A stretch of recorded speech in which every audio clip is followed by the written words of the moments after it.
We had the full breakdown of every playoff scenario and implication on our social medias at the Arena League.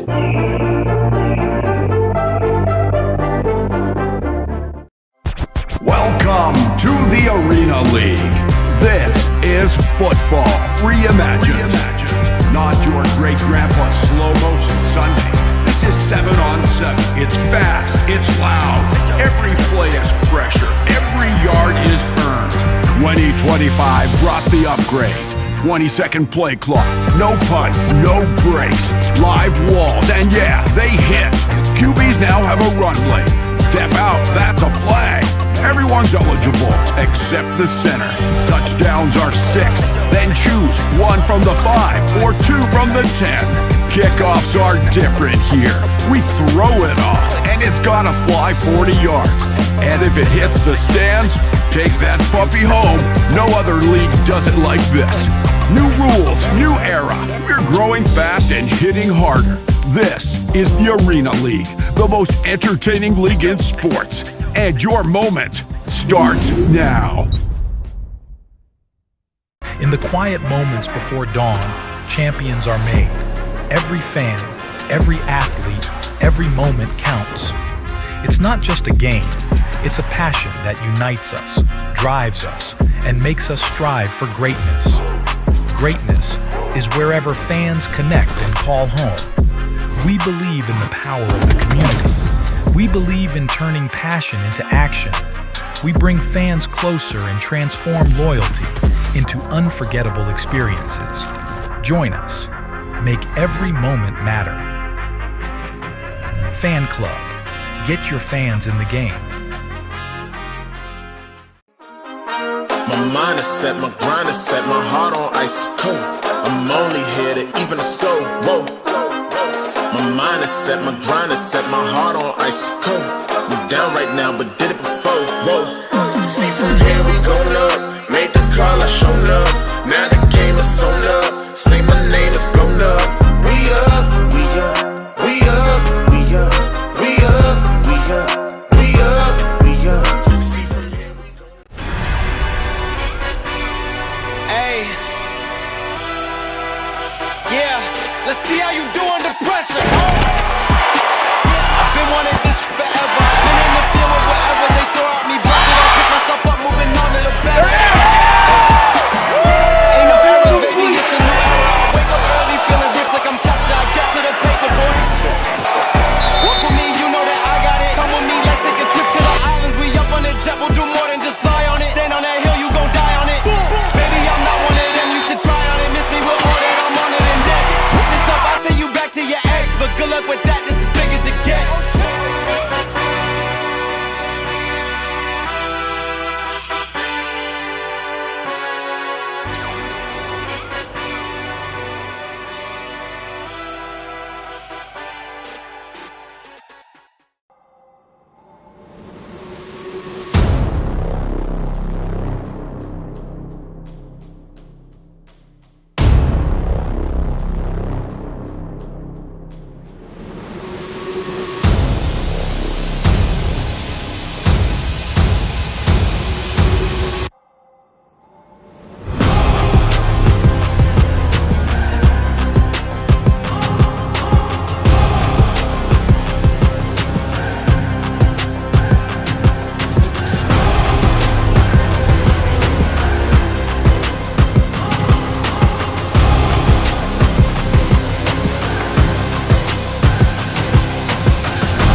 end zone, of course. If you can convert those extra points, that's going to be the biggest thing, I think, on the scoreboard tonight.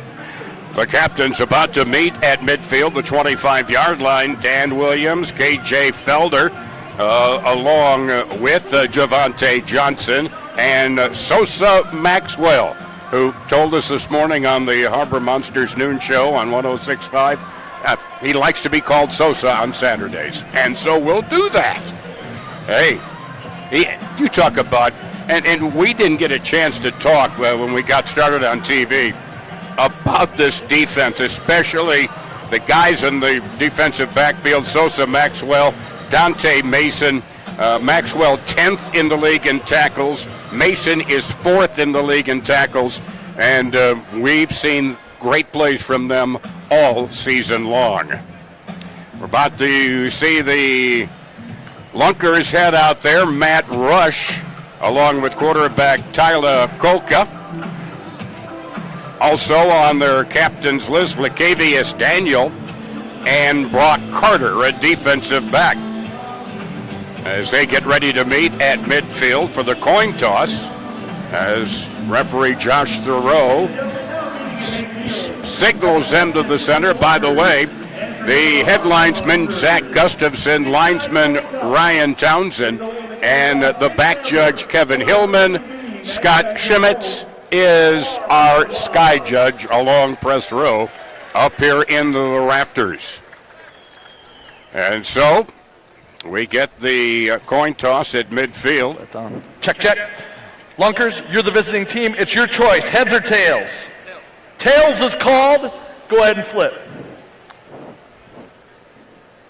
It's heads. Your choice. You'd like to defer? Yeah, we'd like to defer. Defer. You'd like to receive. Which way will you be throwing off? We're going to finish going this way. Well, right now. Throw this way. Okay, step over there, please. You guys step here, Ozarks. Thank you. The Harbor Monsters have won the toss and elected to defer. The Ozarks Lunkers will receive on their side of the field. Let's play Arena League football. All right, thank you, referee Josh Thoreau. The Harbor Monsters, in fact, Sosa said that on the pregame show this morning at noon. Says, we win the toss, we're still going to let our defense get out there and try to establish itself very quickly.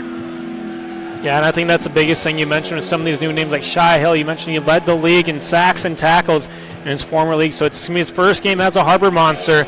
But I think coaches love to see what he did in practice, and I think that he's going to be a big job tackling the league-leading rusher, Brandon Mackey. Indeed, Brandon Mackey out of Kentucky Wesleyan leads the league in rushing with 663 yards and also leads the league with 19 touchdowns scored so far this year.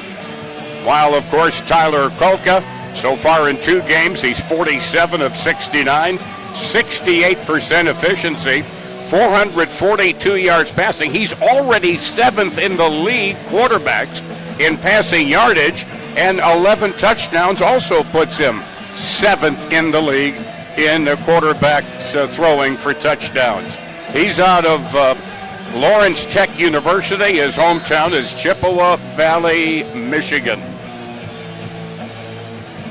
So the Harbor Monsters will throw. Trey Wortham is in the end zone down to our right, and he'll be throwing from right to left. And Devontae Key, a wide receiver, will take the throw off in his end zone down to our left. We welcome our TV viewers on My 9 in the Twin Ports, along with on the Fan Club Network. Glad you've joined us for a huge game here on the shores of Lake Superior. The throw taken at the 4, up to the 10, to the 15 near side, and is pushed into the boards after he crosses the 25-yard line on the play.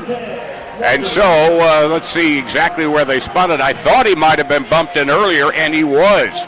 He was bumped into the boards by a defender, which means you're down, and that's at the Lunkers' 22-yard line. So 1st and 10 from their own 22. Wide receiver rush to the near side. They have two wing backs. The center, Jake Swerple. And Kolka awaits the snap, gets it. Had to get rid of it quickly. Unable to hang on to it was Brandon Mackey, who was a wingback on the far side. And guess who was right there? Sosa Maxwell. Yeah, it was Sosa Maxwell in the coverage, but Lavelle Spruce off that right side for the Harbor Monsters defensive line. You mentioned it. They wanted a physical game up front. You got it right away. Kolka got hit a little bit after he released football, but this is for the 1 seed. It's going to be a little more physical tonight. All right, Key to the near side, now in motion, far side, the near side is Rush, and back to throw is Kolka, throws, and it is caught inside the 10-yard line of the Harbor Monsters, and caught by Key, covered on the play by Dante Mason, but it is first down and 10 at the Harbor Monsters' 8-yard line. A 20-yard reception on the play. All right, Kolka with the running back, Rush. Now he goes in motion to the slot far side. Kolka, quick pass, hit immediately at the 8 by both the Harbor Monsters, Baron Mallory and Dante Mason. And doesn't look like they got maybe more than a yard. They do spot it at the 7, where it'll be second and goal at the 7. You can already see early on, Kolka wants to get the ball up quickly. He did right there, but the Harbor Monsters did a great job rallying to the football and gang tackling. All right, now Mackey is off the left tip. He gets the handoff, starts right, cuts left, gets nothing. Stopped at the line of scrimmage. Michael Austin Fields was right there to greet him for no gain. It'll be third and goal from the 7. Much better job already by Michael Austin Fields, wrapping up and making sure he drives through the thighs and brings down Mackey, a really strong rusher. So it's third down and goal. Two wideouts far side. Now one of them in motion. That's Matt Rush, who had played quarterback for them early in the season. A fake toss, and Kolka is dropped down in the backfield by Shai Hill, and he forced the pass way off mark on the far side, and incomplete, and it'll be fourth down. Shai Hill already letting his presence being felt. They tried having the running back, Brandon Mackey, blocking him, but I'll take that matchup if you're the Harbor Monsters all game long. So here we go on fourth and goal for the Lunkers from Ozarks country. There's Kolka looking left, and he is sacked on the play. Shai Hill, who led Arena League 1 in sacks, gets his first as a Harbor Monster. And the ball goes over on downs. The Harbor Monsters get it offensively. Yeah, we knew there was going to be no secret what the Harbor Monsters wanted to do is get pressure on Kolka early and often. And Shai Hill, back-to-back plays in the backfield, and that one he brought down Kolka for the huge sack on fourth down. And so far, defensively, exactly what defensive coordinator and head coach Tony O'Neill wanted from his team. Now from their own 13, it's first down and 10. Javante sends a man in motion. That's Kevin Felder. And a quick out pass just behind Jamal Couch, as Couch was on the near side as a wideout. Incomplete, brings up a second and 10.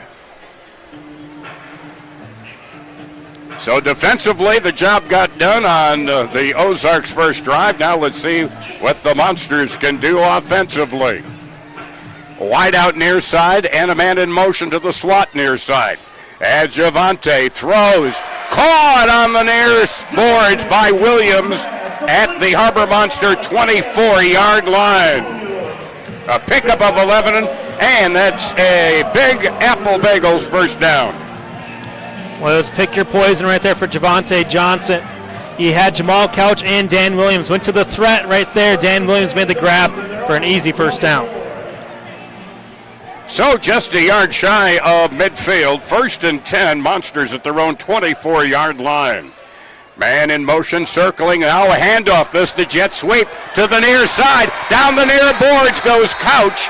and he is ruled down at the 16-yard line, down into the boards on contact, a pickup of 8 as Jamal Couch.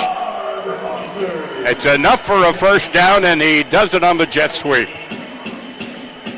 Yeah, usually a goal line package we see there with the Jamal Couch rush, with neither James Harden or Darius Morrison in the lineup tonight. Got to switch things up, and it was a great rush right there for Jamal Couch. Another Big Apple Bagel first down. It was an 11-yard run by Couch. And it's down at the 16-yard line of the Lunkers. Yo-yo motion near side, KJ Felder. Now scrambling to the far side, KJ throws. Felder, it goes through his hands. He was open in the end zone. He found a seam between Brock Carter and Lakevius Daniel, but it slips through his fingers. Yeah, it was just a good improvisation right there by Felder. He found the weak seam in the defense. Javante did a great job hitting him in the hands. Just maybe you heard footsteps, saw the boards coming, but now second down coming up. 2nd and 10 from the Lunkers 16-yard line. No score. 9:05 to go first quarter. Javante passes, completes it far side. Ladarius McAllister, the Mac attack, takes it along the far boards and is down close to the 6-yard line. Looks like they'll spot it at the 7, which is a pickup of 9, and it'll be 3rd and 1.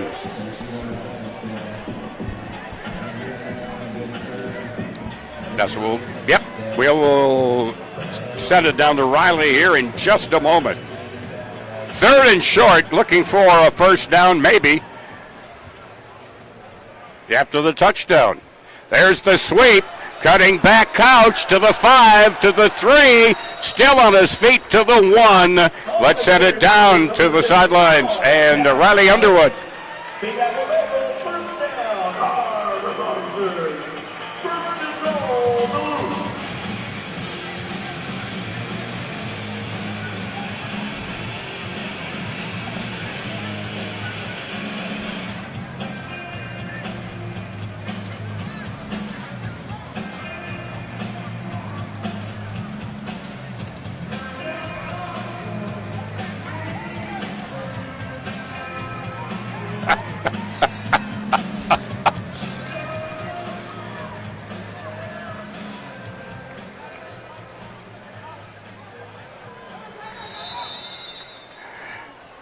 There is a flag on the play. Preliminary signal delay of game. Prior to the delay of game, timeout, Harbor Monsters. Okay. Their first timeout of the first half. They save that penalty. They get the timeout, their first of 3, 30-second timeout, with the ball at the 2-yard line, and it's first down and goal. I'll tell you what, that music worked. It was putting me to sleep up here, which is sometimes not difficult, I promise you. Yeah, and you can call it gamesmanship or whatever you'd like to call it, but I love what the Harbor Monsters did right there. If you're going to give it to us, we're going to give it right back to you as you take the long drive up here to Duluth. And I love the tactic by our DJ here in-house. All right, so from the 2-yard line, first and goal. And they got the timeout in. Now the snap back, Javante, quick pitch over to Couch. Couch is in for the touchdown. Touchdown, Harbor Monster, but a penalty marker is down. I was about to say, Couch with his 11th rushing attempt of the year, about to get his 6th touchdown. Maybe that's still coming. But let's sort out the hanky. There were a ton of penalties when these two teams played in Springfield Mall.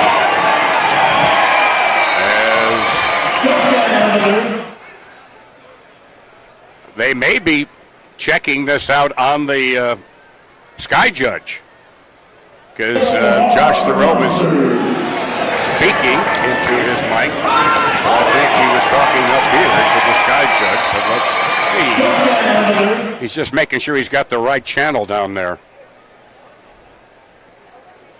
Holding. Offense number 9. 10-yard penalty. Replay. First down and goal.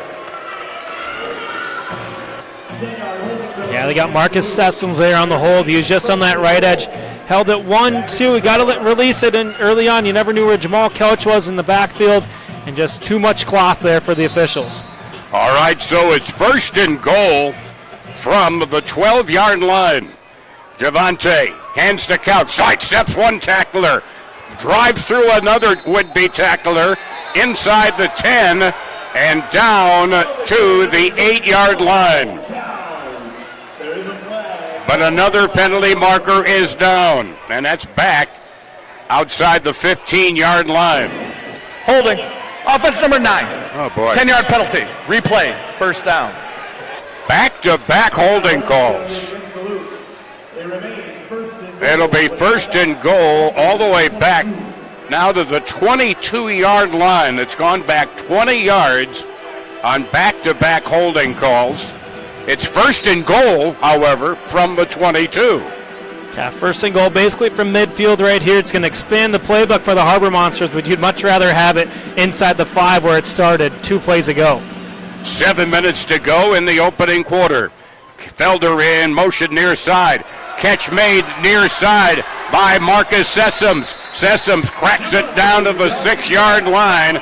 He picks up 16, and the workman-like utility player, Marcus Sessoms, gets it back in the shadow of the end zone, although it doesn't really cast a shadow. I don't know why I'd say that. Well, yeah, Sessoms looks a lot more comfortable rather than snapping the football, but catching and running with it, and that was a good getting there and a good block downfield by Dan Williams as well. So it's a pickup of 16, second and goal from the 6. There is a pass under the coverage, down to the 2 to the 1-yard line is Sessoms, and he will get progress to the 1. Yeah, you can see on the second effort right there by Sessoms reaching for the pylon to break the end zone. It looked like he was down by contact right before he reached for it, so it'll be a third and goal from the 1 coming up for the Harbor Monsters. 10th play, including the 2 holding penalties of this drive. Third and goal from the 1 for the Harbor Monsters. No score, but they're looking to take care of that right here. In motion, there's the jet sweep near side. Couch is across for the touchdown. He got hit at about the 1-yard line by Lacavius Daniel, but drove through him into the end zone. Touchdown, Harbor Monsters. Touchdown, Jamal Couch. And you can just see Jamal Couch look like Michael Jordan in Space Jam right there. Stuck the arm out, just extended past the end zone, and it's in for 6. Harbor Monsters strike first here in Duluth. And the Kerry Toyota touchdown is scored. Now they go for the single point after from the 5-yard line. Now Felder in motion. Now he gets it. Now Williams in motion, parallel to the line of scrimmage. Quick pass. Down it goes. Leaning in. Is he in? Yes! Marcus Sessoms. Oh, I tell you what. Sessoms, sometimes an underrated player, but he has become big in this game already. Yeah, you can see that. They send 2 guys going. Sessoms didn't even bother blocking him. Great job there by Javante, getting it out quickly, let his receiver do the work, and a great job getting in the end zone for that point after. A long drive for the Harbor Monsters to set the tone early here at the deck. And he, right there, goes over Jadarius Bird and leans in, gets it across the plane for the single point after 7-0 Harbor Monsters, 4:49 remaining in the opening quarter. So a drive that began back at their own 13-yard line finishes with the 1-yard touchdown by Jamal Couch, which for him again is his 6th rushing touchdown of the year. The throw-off along the far boards getting knocked down. Oh, a penalty marker is down. Somebody lost a helmet as Key took it along the far boards, got upended at the 15-yard line, but the penalty marker was thrown back behind during the play. Return. Personal foul, face mask, kicking team. Wow. That penalty will be enforced from the end of the run. First down, Lunkers. Wow. Yeah, that face mask is going to be on Dante Mason. Looked like there's a little bit of hold on the return team, but the referee saw the retaliation right there in Mason. Hands going up top, knocked the helmet off of Jalen Jackson. So it goes all the way to the Harbor Monster 20-yard line where it's 1st and 10 for the Lunkers. 7-0 Duluth with just under 5 minutes remaining here in the first quarter. So Kolka, and he has got Mackey just off to his left. Sends another man in motion, hands it off to Mackey. Mackey showing his strength. Took about 3 or 4 Harbor Monsters, but they bring him down at the 18-yard line. He picks up just 2. Yeah, and it was a good job by the Harbor Monsters front. Michael Austin Fields causing problems, and once again, Shy Hill getting his name in the mix once again for the Harbor Monsters. So it goes from the 18-yard line, 2nd down, and 8 yards to go. Now they go to the I formation. Kolka with Mackey behind him as a tailback. Gets the toss. Tried to get a slot over there on the left side, but a one-arm tackle by Shy Hill. Just got him with one arm. Usually it takes 2-3 guys to bring down Mackey, but Hill just needed one arm right there. A gain of absolutely nothing, and a 3rd down and 8 coming up. Harbor Monsters defense is looking really sound here early in the first quarter. They hold Mackey to no gain as Kolka gets the snap, fires over the middle, bouncing off a would-be tackle, Tom Butters, a tough tight end, and he takes it down inside the 10 for a 1st down for the Ozarks Lunkers as they spot it at the 8-yard line, a pickup of 10 by Butters. And it's going to take more than just a shoulder and a hard hit to bring down Butters. You got to wrap him up. They learned that after he got the 1st down. Handoff goes, and breaking a tackle in the backfield, angling to the near side and taking it into the end zone is Brandon Mackey. But a penalty marker is down at the 6-yard line. And Offside. Defense. That penalty is declined. The result of the play is a touchdown. so a rushing touchdown for Mackey, his league-leading 20th of the year on an 8-yard run. Yeah, and you could see in that run, Tyreek Mann had him in the backfield wrapped up, but he just breaks free of that tackle, just shifty, strong, and just determined to get into the end zone right there. And that's what Mackey does well. It's hard to bring him down on the initial hit. Now they go for single point. High pass by Kolka, way out of play at the end, and it's no good. And so it's a 1-point lead for Duluth. They almost took out the DJ at the end of the field. 2:23 left to go first quarter. Harbor Monsters lead 7-6 here in Duluth. Big call there, the face mask on the return.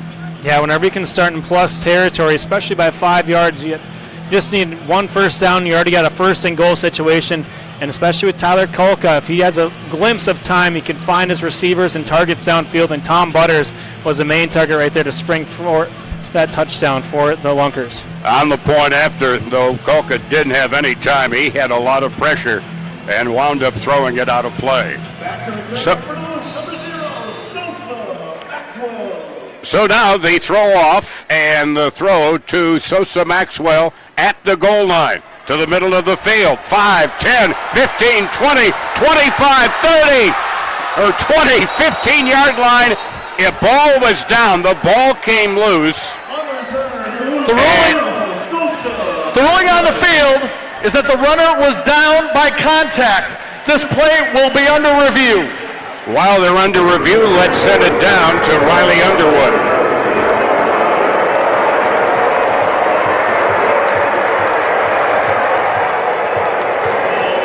As you can watch on our replay,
further review, the ruling on the field is overturned.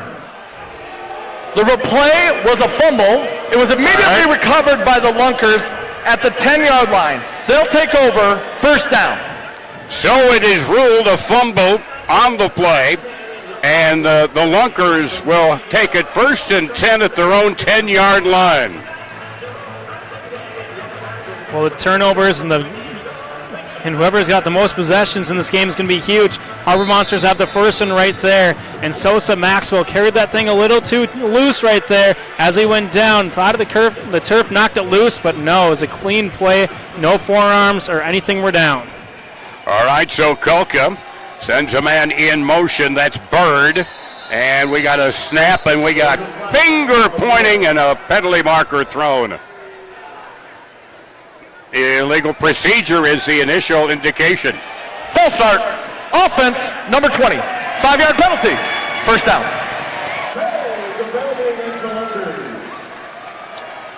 So it'll go back 5 yards on the procedure. First and 15 back at the 5-yard line. Kolka will take the snap at the goal line. In motion goes Devontae Key. Back to throw. Kolka's in the end zone. Tackled. Safety. Tackled. Shy Hill strikes again. You can see on the safety right here, Shy Hill straight bull rush.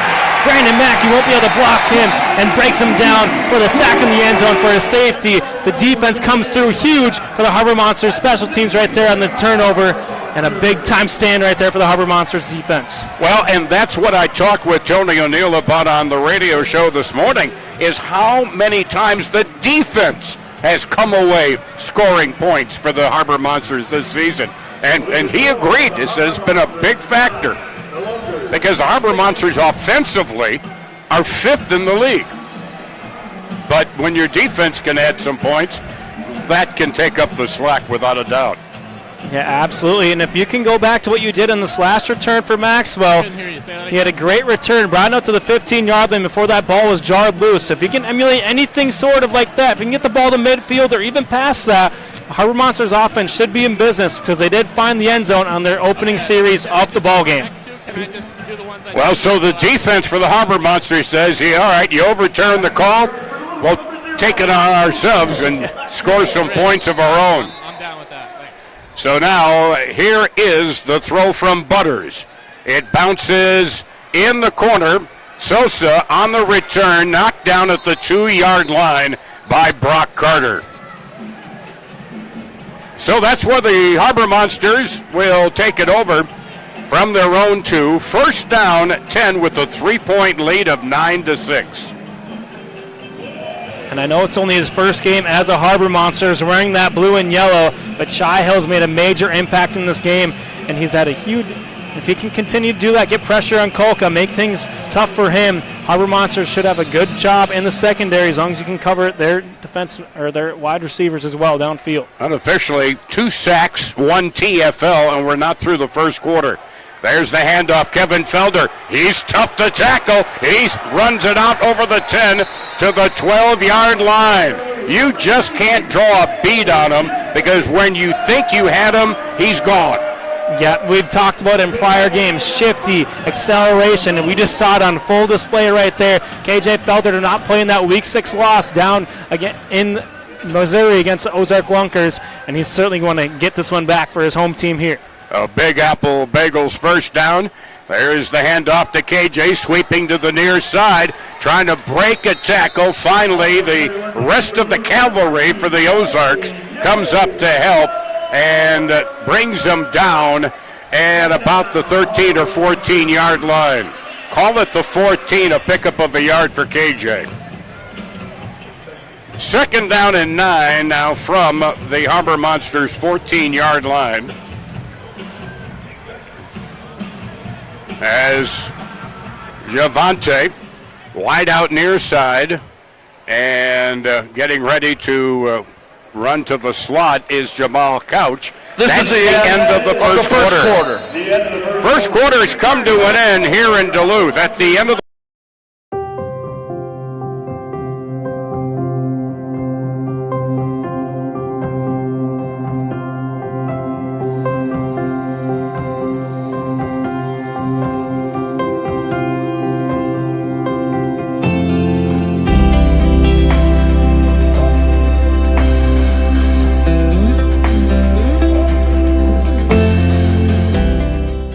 There's plenty of room for your whole crew at Felder Tap House. We've got big screens everywhere, so you won't miss a minute of the game. You're gonna love our beastly Bloody Marys, massive cheese curds, and bodacious burgers, like the incredible Felder Tap Epic Burger. Top it all off with our wonderfully crisp, icy cold craft beer. Go ahead and duck out of work a little early and relax on our patio while you and your besties enjoy your choice of weekday lunch specials. Exclusively available at Felder Tap House. Summer's just around the corner. Hold fast, we got you covered. Earth Rider Beer. Gather responsibly. Welcome to Legacy Cannabis, your local experts for all your cannabis needs. Legacy has the largest selection of edibles, beverages, seeds, local pipes. Also learn to grow classes to start your own cannabis plants. Legacy Cannabis.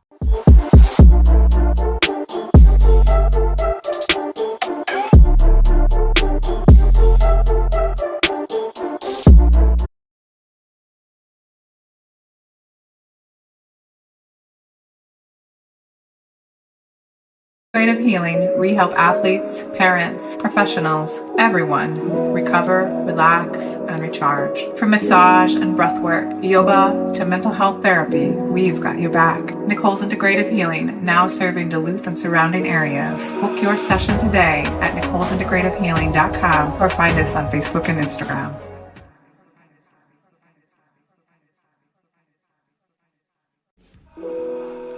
Whether you're on the field, in the stand, of Lake Superior as we are heading into the second quarter with the Harbor Monsters leading 9-6 in the battle of these two teams for the number one seed in the postseason that begins next Saturday. Now it is second down and 9 from their own 14. Javante rolls near side, throwing deep and just off the fingertips in the near corner of the end zone down to our right. Just off the fingertips, the ball just a little bit overthrown. Looking there for Quintavious Workman. Yeah, Workman, one of the newer Harbor Monsters. We've seen him a little bit. You can see in the replay, he had it in and out of the hands, but the boards come quickly here at the deck, a former hockey arena, and those boards do not budge one bit. Need more Stickum. You got to be old to remember Stickum. So now it is third down and 9 from the 14, and the catch, KJ Felder wide open and hit him in sometimes the worst spot you can, the hands. Yeah, and that's just a classic case of turning upfield before you had the ball in your hands right there for Felder. Would have been looked like a surefire first down right there for the Harbor Monsters. Duluth And now it's going to be a first. has decided to surrender possession. First down, Ozarks. So they decide on a 4th and 9 to turn it over to the Ozarks, who will get it at their own 15-yard line. First down and 10, trailing by 3, 9-6. Let's send it down to Riley Underwood. Riley. Sounds good. When you ask a player what their pregame hype-up song is, you don't usually get the answers Mozart and Beethoven. So when Duluth came out and warmed up, it was G Herbo, Meek Mill, all the bangers. But as soon as Ozarks came onto the field, the in-house DJ here at the deck, Jesse Jays, he switched it up to violin and piano remixes of soft pop songs. Now, why did Jesse do this? No, it wasn't just to be a jerk. The players came up to him before the game and said, this is exactly what they did to us 3 weeks ago in Springfield. So when you're in a rivalry game with the number 1 seed on the line, all bets are off, guys. All right, the deep pass intended for Matt Rush, covered by Sosa Maxwell, and Rush turned the wrong way, and it's incomplete. 2nd down and 10 at their own 15. And the quarterback just gets rid of it quickly. Tyler Kukla was under the pressure of Lavelle Spruce and Shy Hill, and he wound up looking at the ceiling. Yeah, and he had 2 wide receivers in the area, but neither of them had their head turned towards the line of scrimmage. Kolka had to get rid of that quickly, otherwise it would have been another sack for the Harbor Monsters defense, and they're certainly feeding off this crowd here in Duluth. Well, there's no question about the arm of Kukla, but his mobility, he's not known as a very mobile quarterback. Snap back to Tyler, and he just gets rid of it. Throws it short. Oh, licking his chops was Dante Mason. He just couldn't get to that underthrown pass in time. And again, Kolka picks himself off the turf. The Ozarks have decided to surrender possession. Duluth Harbor Monsters ball. 1st and 10. Well, the defenses are starting to really impress themselves here in this game this evening. Back-to-back surrenders, and the Harbor Monsters will get it at their own 15-yard line. Yeah, and just a very short possession there for the Lunkers. That one was under 2 minutes. Time possession, a 3 and out. Don't see it often here in the Arena League, but they're going to have to figure out something on that sideline. Whether you got to get Kolka more time to throw or get Brandon Mackey that football. But right now it's been the Harbor Monsters defense really responding. Kolka went over there in his bench and slammed his helmet down next to the water jugs down there. From the Harbor Monster 15, 1st down and 10. Quick pitch to Felder. Has a big seam to the 25, to the 20, to the 10, to the 5. Touchdown! Kevin Felder. The Flash. Now you see me, now you don't. You can see it on the replay, but don't go away quickly because Kevin Felder, he's going to go untouched. Perfect play from 1st down for the Harbor Monsters, and they go in for 6th right away off of Felder's quick speed. Told you, folks, and the main thing that I've always been impressed about him is that first 1-2 steps. The acceleration is so quick. Kevin Felder takes it 35 yards for the score. Now the Harbor Monsters go for 2 from the 10-yard line. Couch in motion. Fake pitch near side. Javante throws. Caught into the end zone for 2. Marcus Sessoms. Wow. And he was wide open. And I loved what Javante Johnson did right there. He stepped up in the pocket. You can rush for it if you want to because it's at the 10-yard line. Sucked in the defense just enough. He knew he had Marcus Sessoms on the left side all by himself, and he delivered it right on the money, and Marcus Sessoms did the rest right there. Makes it a 17-6 lead here in Duluth. And so just one play needed after the Lunkers surrendered the ball to the Harbor Monsters. 35 yards. You know, one of the superheroes, the Flash, that's Felder. That's Felder right there, especially when you get that ball in his hand. He wanted to make up for that drop lead on 3rd down and 10 on the previous possession for the Harbor Monsters, and he did in a big way right there. Flash Felder. It makes sense anyways. All right, so now they throw off left to right. Trey Wortham in the end zone to our left. We'll be throwing it down to the end zone to our right. And Devontae Key from the 2. Across the field, far side to the 15. And is across the 20 and brought down by Barron Mallory at about the 24-25 yard line. And it's 1st and 10 for the Lunkers. They'll get it at midfield. Yeah, good return right there to set up his offense, who has not had anything going as of late. It's been a lot of pressure in the backfield for Kolka. Now hopefully they gathered something on the sidelines, and they can figure something out here against this Harbor Monsters front 3. Well, Kolka, and this is maybe where they might put Mackey in the backfield and use him on a play-action fake kind of a situation.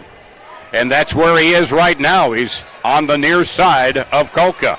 Gets the handoff and is knocked, but he continues to drive. He was hit just crossing the line of scrimmage by Mason, but he bounced off of Mason and then carried would-be tacklers all the way down to the 17-yard line, of pickup of 8. Yeah, and you got to give credit to Jake Swerple, the center, downfield, carrying his running back, and Mackey as well, giving him an extra 2 yards on that too, pulling him just forward. Called it a gain of 9, 2nd and 1 from the Harbor Monsters 16. There's Mackey again. He gets wrapped up, and he is brought down, slowed up by Spruce, who had him around the ankles, and then coming over was Baron Mallory to finish him up. That's a tackle for loss with Mackey carrying the ball. Again, that doesn't happen too much. They give him progress back to the 20, a loss of 4. So it's 3rd down and 5 yards to go at the Harbor Monster 20. In motion, Matt Rush. Back to throw, Kolka throws, and it is intercepted by Mason. Mason with the pick, down the near side of the 20, to the 15, down to about the 12-yard line. Kolka threw in the double coverage, and the defense picks it. You mentioned it, and he was rolling out to his left, not traditional for a right-handed quarterback, off his back foot, gets the coverage, double coverage, and Dante Mason comes away with a huge interception. First it was a surrender that led to a touchdown, and now an interception, a big-time stand by the defense. And you go back to the prior possession, it was a sack for the safety. And Trey Wortham helping provide that double coverage as well. So it's down to the Lunkers' 13-yard line, 1st and 10. A Big Apple Bagels first down. Throw into the corner, and getting knocked over the boards. The penalty marker is down, and one of the Harbor Monsters is down and not getting up very quickly. It was in the near corner of the end zone. They are signaling now for the trainer. This is an Orthopedic Associates injury timeout. And that was Couch that went over and sent over the board by Jadarius Defense Bird. number 6. 10-yard penalty will be enforced to the 3-yard line. Automatic. First down. Pass interference against the Lunkers. Now it appears Jamal Couch is up off of his own power, and he's going to slide over the boards. Love to see that. So it's down to the 3-yard line, 1st and goal from the 3. And Jadarius Bird knew it. It was, again, you run out of, most of the other arenas in the league have rectangular end zones. Not here. It's truly a hockey rink. And they ran out of space very quickly. Quick pass to the near side, and down to the 2-yard line is Couch. Quick out to the near side. Couch on the catch. Well, it appears Jamal Couch is just fine. He caught that one, trying to get into the end zone right there. Just ran out of real estate as he was slammed in the boards by the defense. 2nd and goal now from the 2-yard line. 7:50 to go, halfway through this second quarter. Harbor Monsters lead 17-6. From the 2-yard line, Javante with a man in motion. Couch, there's the sweep. Couch, though, ran into his own blocker and is brought down back at the 6-yard line. Yeah, it was Daniel Charles, number 21 for the Lunkers, who blew that play up as he picks his helmet off the turf. But he did much more than that when just lose his helmet, blew the play up and let his guys rally to the football. Couch had nowhere to go but backwards. And trying to lead the block there was Travis Whitlock. So it's now 3rd down and goal from the 5-yard line. In motion, Felder. Back to throw, Javante. Steps up in the pocket. Has time. Throws. Caught in the end zone, near corner, touchdown Jamal Couch. Touchdown Harbor Monsters. What seemed like a broken play, it's going to be tough to cover for 4 or 5, 6 seconds. It seemed like Javante is looking, finding, and finally finds Couch in the end zone for the 5-yard score. He threw a laser right there to Jamal Couch because that's all the room he had to kind of squeeze that throw in there, and he let one go. So 5-yard touchdown reception by Couch. And now they go for 1 point from the 5-yard line. Throw, diving catch, no good. The diving catch actually happened outside the goal line, right along the near side of the boards, looking for Ladarius McAllister. So it's no good. 6 minutes, 15 seconds to go. Second quarter, 23-6 lead. Let's go down to Riley.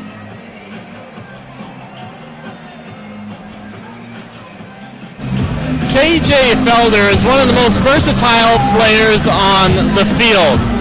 Now, he has, after that long touchdown in the last drive, nearly 200 total yards and 4 touchdowns. Those aren't bad numbers, but they don't necessarily jump off the page. Numbers that do jump off the page, 11-0 when he's playing in the blue and gold. Now, the Goats picked him up last year at the beginning of the season, and then they cut him. So Duluth decided they needed a playmaker, so they signed him mid-season. They were going through a bit of a slump, and then they rode him the rest of the way to a championship victory. So the games that he hasn't played this year, the Harbor Monsters have lost healthy scratches. They weren't going to make that mistake again. I talked to General Manager Steve Walters before the game. He said that Felder is like their lucky rabbit's foot. Now going 11-0, I don't know how much luck that is more than the numbers proving themselves, guys. And right on cue there, Riley. KJ makes the tackle on the return by Devontae Key, who is brought down at the 22-yard line, their own 22-yard line. 1st and 10 for the Ozarks Lunkers at their own 22. 6:01 to go, second quarter. So it's 1st and 10 out near midfield for Ozarks. Tyler Kolka with Mackey just off to his left side. Hands off to Mackey, starts up the middle, cuts to the near side, breaks a tackle at the 25, and finally brought down at the 21-yard line by Lavelle Spruce. Boy, does he have some great moves, does Brandon Mackey.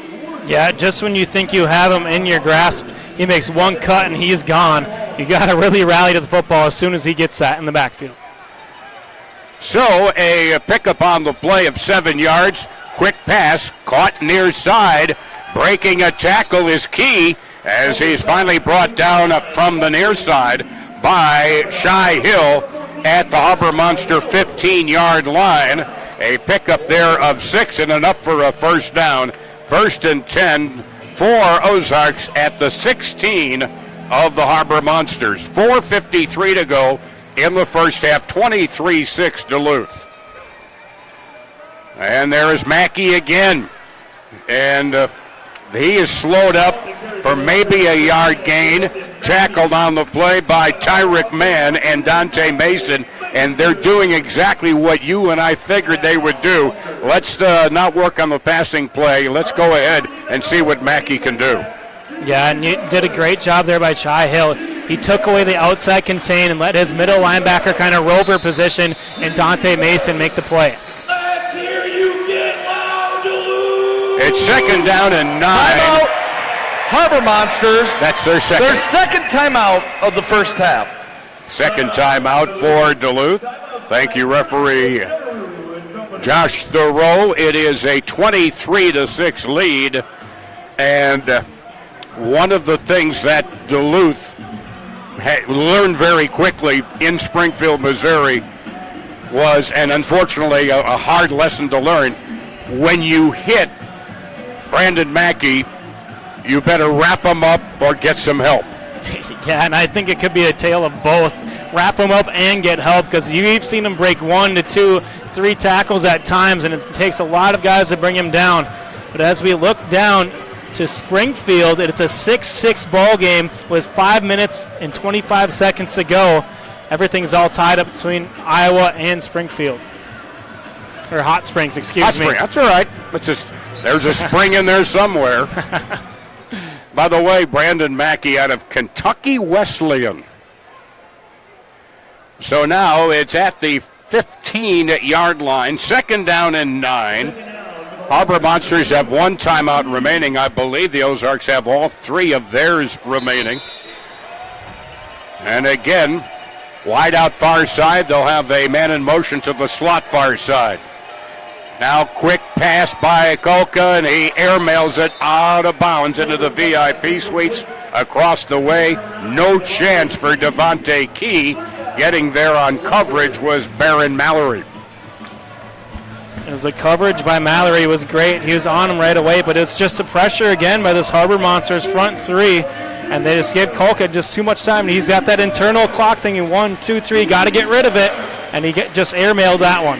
And with the pressure he's gotten, maybe he has to think he needs to get rid of it even quicker. Kolka throws, incomplete, wraparound defense by defensive back Trey Wortham. The pass intended on the near side for Key. Yeah, and that was just bang, bang, great play right there by Wortham. Not enough contact for the official to take the flag out of his pocket. And now a big 4th down coming up here in Duluth territory. So it's 4th down, 9 yards to go. There's certainly no reason to even think of a surrender, because guess what? You're already at the 15. So right now, they're looking to get a 1st down, which they would need to get to the 6-yard line. Snap back. Kolka throws. Broken up for Key again on the far side. Baron Mallory in very tight coverage. May have gotten a piece of it as it zipped on by. And it was just great coverage once again. Bang, bang as the ball is coming. Hand fighting downfield is going to be allowed as this is a battle for the 1 seed in the playoffs. Great job of the officials letting the players make the play right there. And a good defensive stand by the Harbor Monsters once again. So the ball will be at the Harbor Monsters 15, and it'll be 1st and 10 for Duluth with 2 minutes, 51 seconds remaining in the second quarter. The Monsters leading 23-6. This was a 1-point game at one point, 7-6 lead for Duluth. But 16 straight scored, including a safety. The snap now from Whitlock. Back to Javante. Through high, looking for Marcus Sessoms, who was heading to the far boards at about the 21-yard line. And it's incomplete, brings up 2nd and 10. We're still outside the 2-minute warning, so the clock continues to run. 2nd down, 10 yards to go. They'll get probably one more play in before we get the warning. Couch will go in motion with wideouts far side, near side. He's in the slot. Quick pass to Couch on the near side. Oh, and he is hit hard by Craig Travis III. This is the 2-minute warning. Not Craig Travis II, but Craig Travis III. Solid hit there on Couch. Out to the 24-yard line, a pickup of 9, setting up a 3rd and 1, and we're at the 2-minute warning.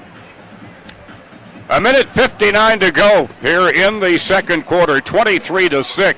We will take a time.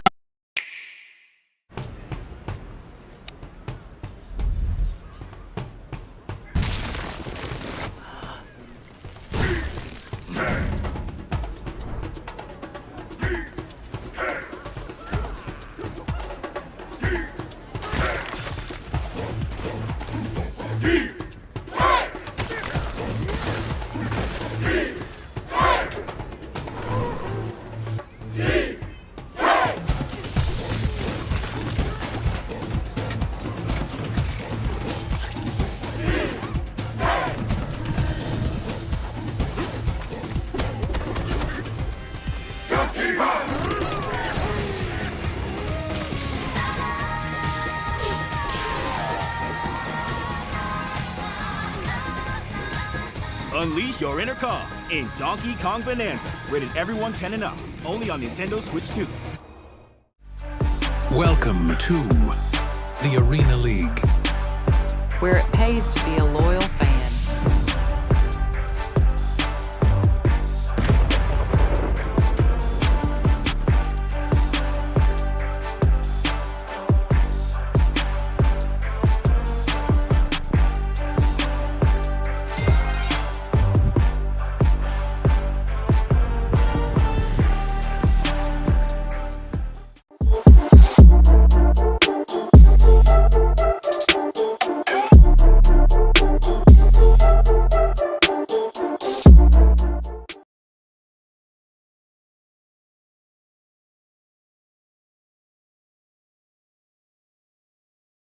Club 100 has a full bar loaded with premium spirits, pizza, and additional food options within the Fitkers building. Book your simulator online today at club100.com. When you're in a pinch and need a meal fast, turn to your local Super One Foods. Super One is proud to offer convenient, delicious grab-and-go food options that are sure to satisfy even the picky eater in your family. Stop by your neighborhood Super One Foods, serving you lower prices and better choices. If you're in a pinch and need a meal fast, turn to your local Welcome Super back One to the Foods. deck. Super One is Along proud to offer with Jenner convenient- Graff, I'm Tom Stalker. Riley Underwood with us tonight as well, as it's at the 24-yard line.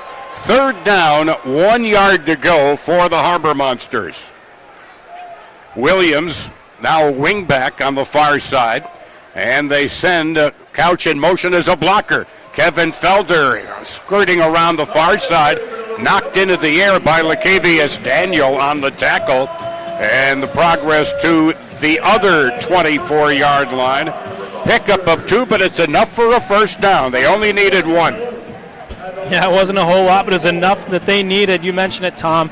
A big fresh set of downs right here for Duluth. This clock is ticking away with only 1 timeout in their back pocket. Another Big Apple Bagels first down from the 24 now of the Lunkers.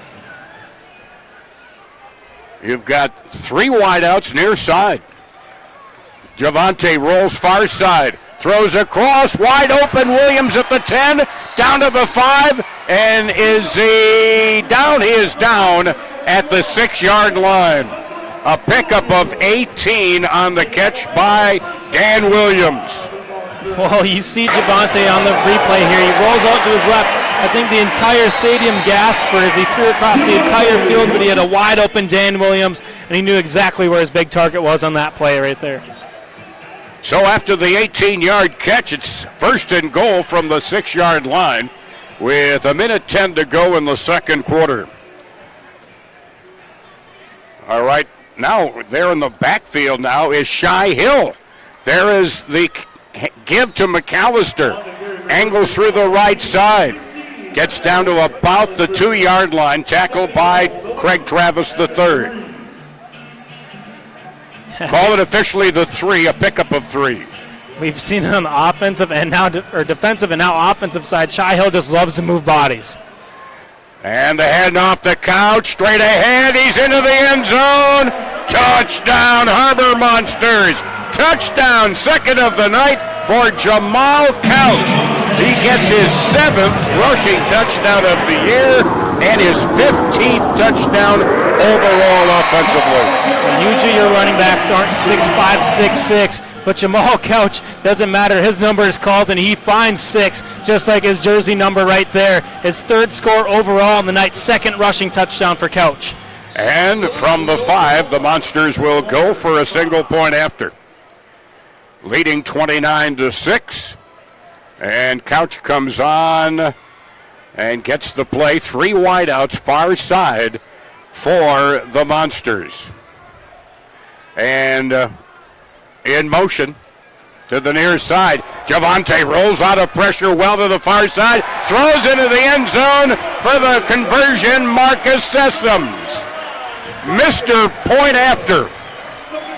That's his 4th now. He's got two 1-point conversions and the 2-point conversion on the day so far. But how about Javante Johnson? Thinks he's rolling up to his right. Whoop! Excuse me. Let me roll out, and he finds his tight end, Marcus Sessoms, in the end zone with another bullet pass. It's a 24-point lead for Duluth, 30-6, with just over 42 seconds remaining in the second quarter here at the deck. And this crowd, a good crowd on hand, has had a lot to cheer about this evening for the Harbor Monsters, especially defensively. So now we'll get a throw off, and the Lunkers will have a quick chance to get some points on the board. Harbor Monsters now have scored 23 unanswered points in this game. So now the throw off, Trey Wortham from the end zone down to our left. And it's been, yes, it is Devontae Key in the end zone down to our right.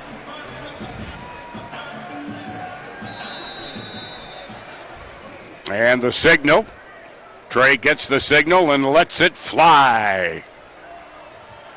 Key grabs it at the 2, towards the middle of the field to the 5, slips, kept his balance across the 10 to the 13-yard line, tackled on the play by Dante Mason, who overall came into this game tonight 4th in the league with 44 total tackles, and he certainly has added to that this evening. And it was just a great job there by Mason, sticking with the play. He looped around and around the initial blocker, and the slip by Key gave him just enough time to wrap him up, get the tackle behind the 15-yard line. Just over 30 seconds to play in this first half. Lunkers from their 13, first down and 10. Man in motion, slot far side, a penalty marker thrown, and Harbor Monsters might be offside. Shea Hill was in there awfully quickly. Offside. Defense. Yeah. 5-yard penalty. First down. So it's still first down, but 1st and 5 now up at the 18-yard line of the Lunkers. 34.7 seconds remaining in the second quarter. So from the 18, 1st and 5. Kalka looks at his play chart. He's got Mackey to his right, now in motion rush, circling to the far side.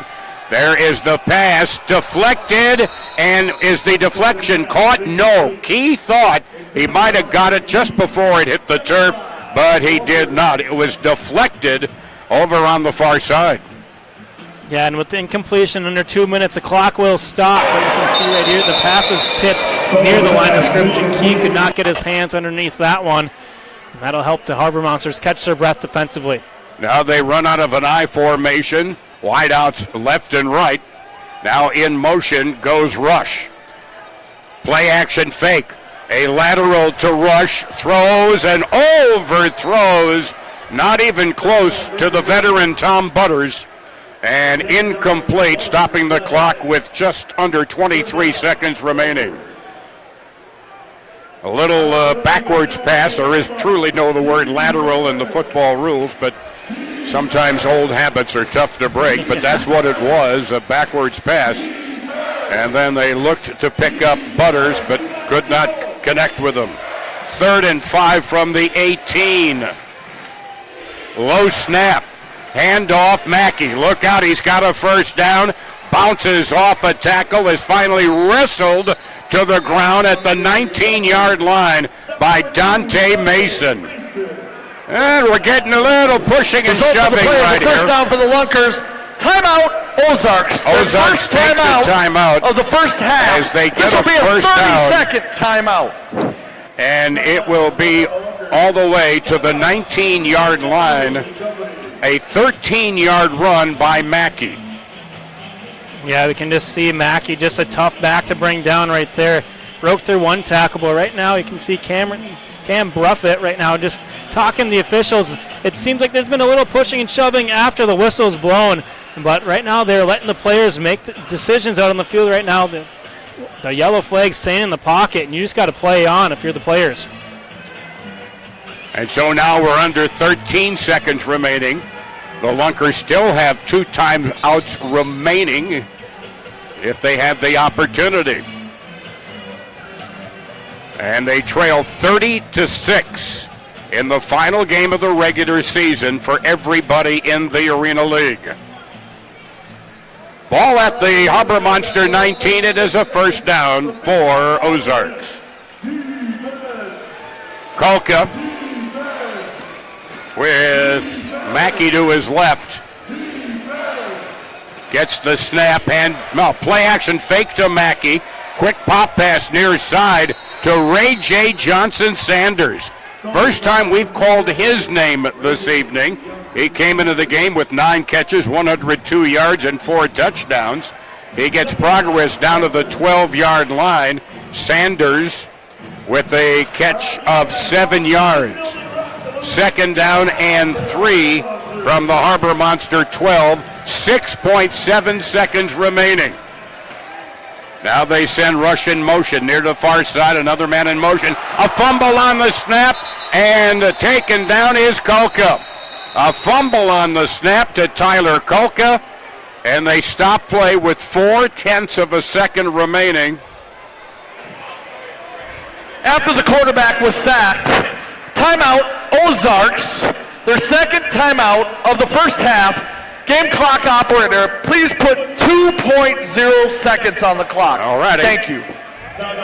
So they will add some time onto the game clock here at the deck. The bad snap nearly coughed up by Tyler Kolka, but he was able to cover it up.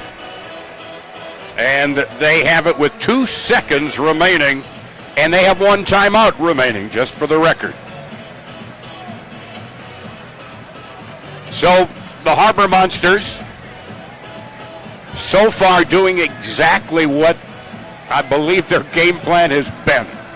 Yeah.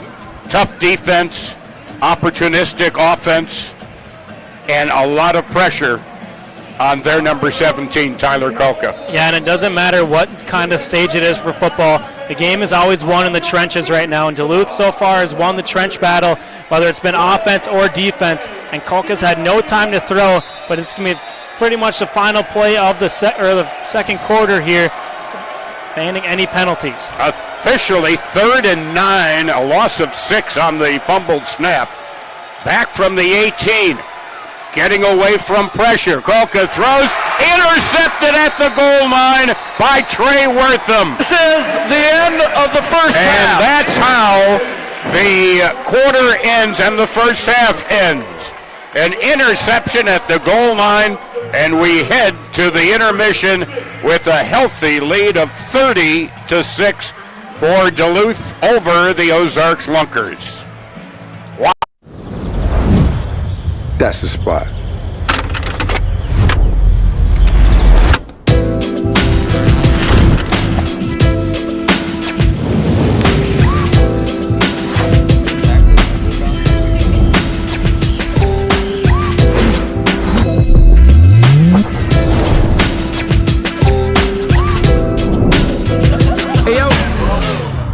A pizza for happy campers?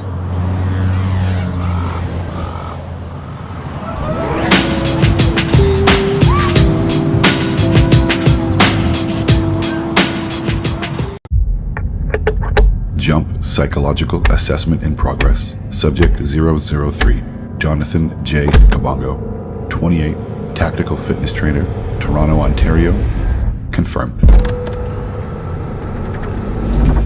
What will follow is some simple word association. For example, I might say strength, and you might say rest.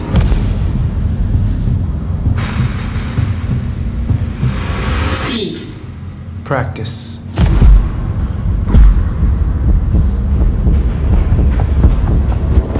Defeat. Unbannable. Clever. Pressure. Peace. Greatness.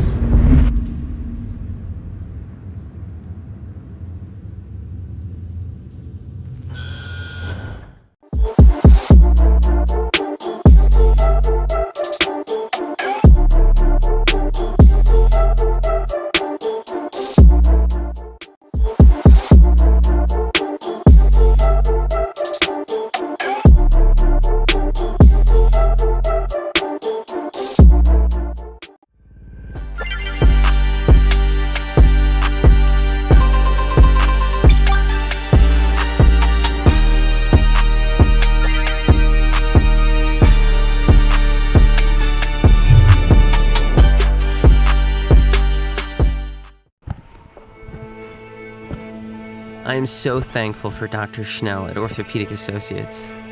I'm just a 1 seed in home field advantage in the playoffs. The Harbor Monsters lead 30-9 after 2 quarters of play. Riley Underwood alongside my partners Tom Stocker and Jenner Groff. So far, I mean, pregame we were saying, well, who's going to run the ball? They have no running backs on their roster. That has not been an issue, to say the least. They have 3 rushing touchdowns already. KJ Felder with 1, Jamal Couch with 2. And Jamal Couch has been a prime-time player in the first 30 minutes of play. He has 2 touchdowns on the ground and 1 through the air. 3 total touchdowns. And, boy, has he been huge. Mr. Short Distance, you're right near the goal line. And I was told this morning by Sosa Maxwell, or actually Javante said it on our radio interview this morning, he's always begging for the jet sweep. He's always begging for it. Well, why not? It works for him. Yeah, I mean, why not? Traditionally, you don't see a running back who's 6'5", 6'6", but Jamal Couch just has a knack for the ball and a knack for the end zone. He's already got 3 scores on this early game so far in the first half. The rushing game, an unexpected boost for Duluth. They even had Ladarian McAllister taking a few handoffs.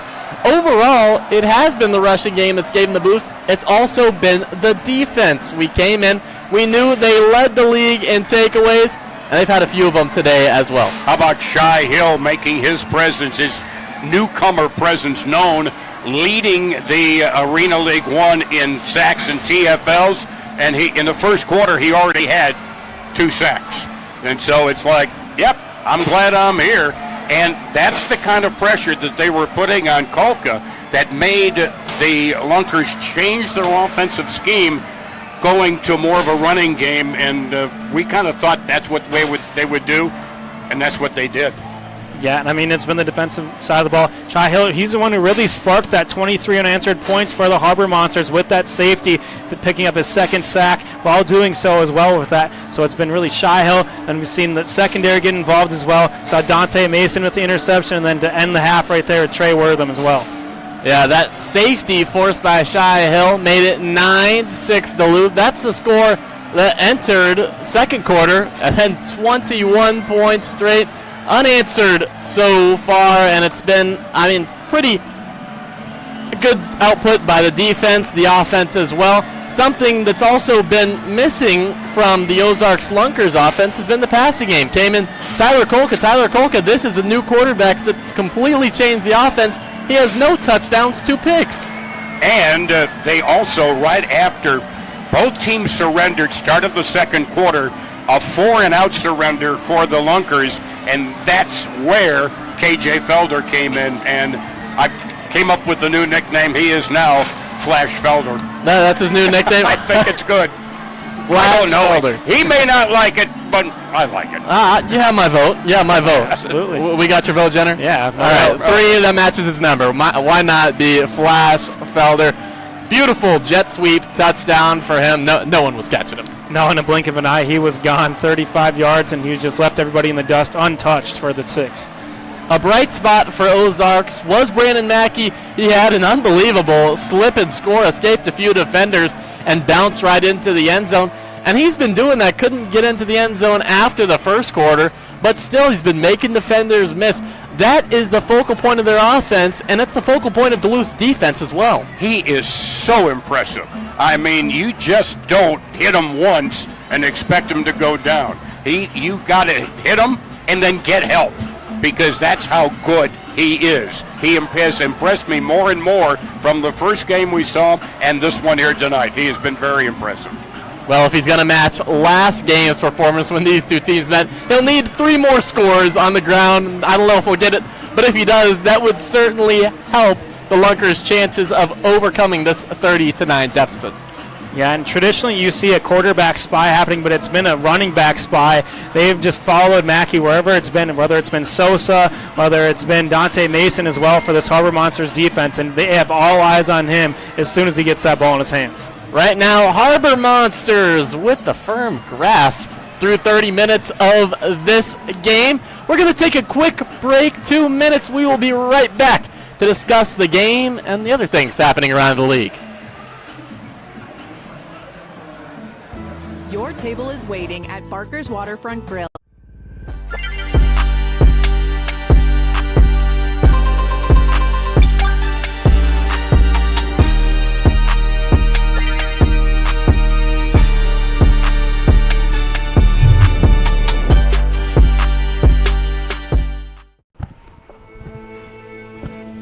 I am so thankful for Dr. Schnell at Orthopedic Associates. I'm just a few months post-ankle surgery. Now I am able to lightly jog and even run short distances all without pain. I never thought I would be able to do this again without consequence. I feel like I got my life back. I would recommend her to anyone dealing with foot pain.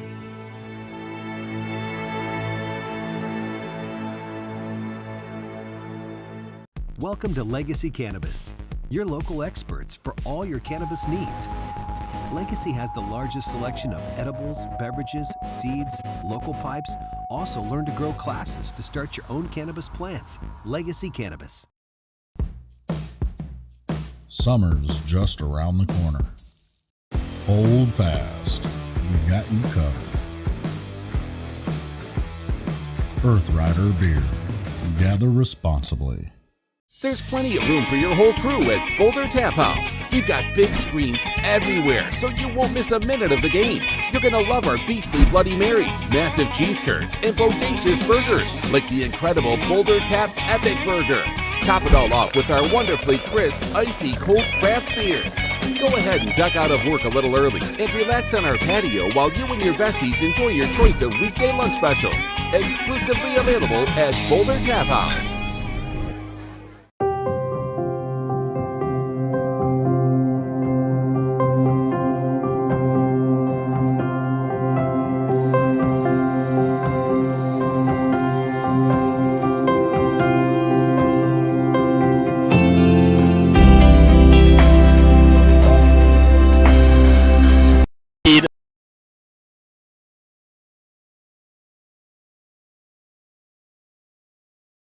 For the playoffs, but don't get too comfortable because my partner Tom just said, they were leading last game when these two teams faced. That was a bit closer, but still, you can't get too comfortable with these Lunkers around. Well, and arena football is made for that. You just don't get comfortable with any lead, frankly. However, they led 31-26. They scored at the very end of the second quarter, and then came the third quarter from Hades. Worst third quarter probably I'd seen them play in a year and a half, and they wound up losing, 62-45. They're getting a little retribution so far, but there's still 30 minutes to play in this game. They've got to hold strong with that run defense. The offense for Ozarks has been the staple. They lead the league in rushing yards and total yards as well. Total yards haven't been coming in bunches so far today, but it's not the only game right now that's taking place in the Arena League. Also, Iowa's on the road at Hot Springs. They're at halftime as well, and the Wise Guys are winning 19-6. That's a team both of these teams are rooting against. They both need Iowa to win if, in the unfortunate case that they would lose. Duluth, if they lose, of course, if they win, they're going to get the number 1 seed.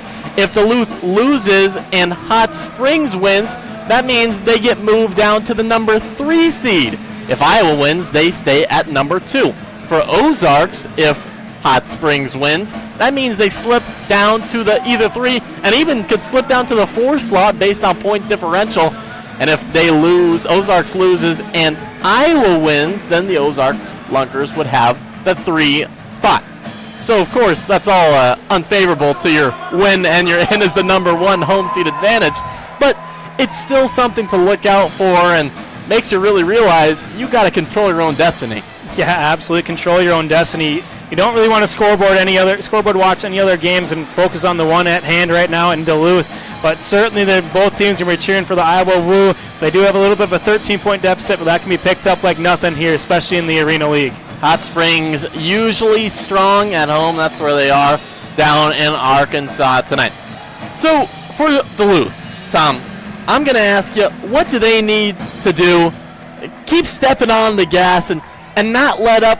Is there anything they need to change up? Anything they need to watch out on either side of the ball? Just keep being prolific? A lot depends on what Ozarks decides to come out and do in the third quarter. Of course, now the Harbor Monsters will have the ball to begin the quarter, but a lot depends. All right, they put a lot of pressure on Kolka.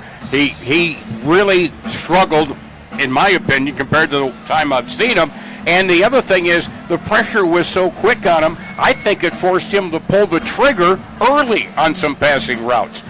Then they decided to go to Mackey, and who wouldn't? Question is now, Mackey durable enough? Are they going to, the Harbor Monsters are going to have to find a way to bring him down, because breaks a tackle, breaks 2 tackles, and in this game on a 50-yard field, he could be gone before you know it and get them right back in this game. So that's what I'm looking at the Harbor Monster defense having to continue to do what they've been doing, making some adjustments.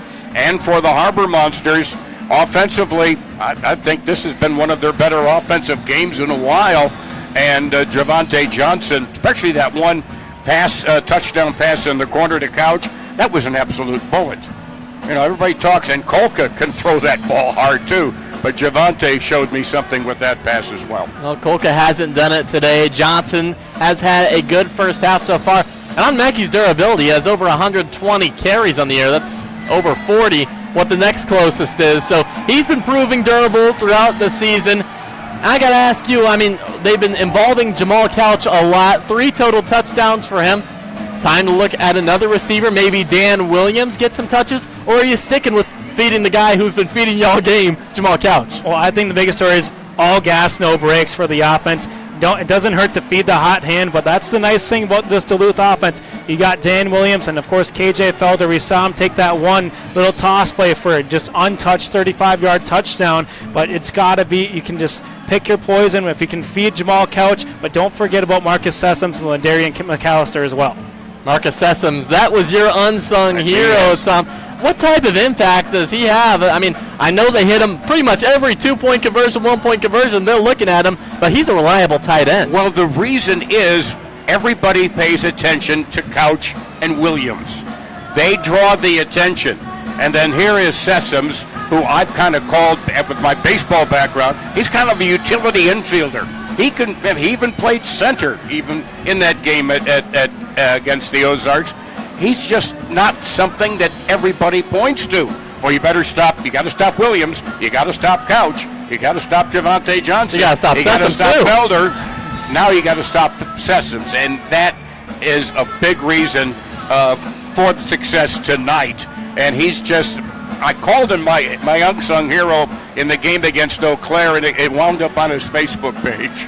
So I'm happy, because I think he's a dependable player. So I guess that tells you if you want to. Tom just wants to set it up on some Facebook pages. So if you let him know you're going to post him, he'll shout you out. Hey, the old guy will take any publicity he can get.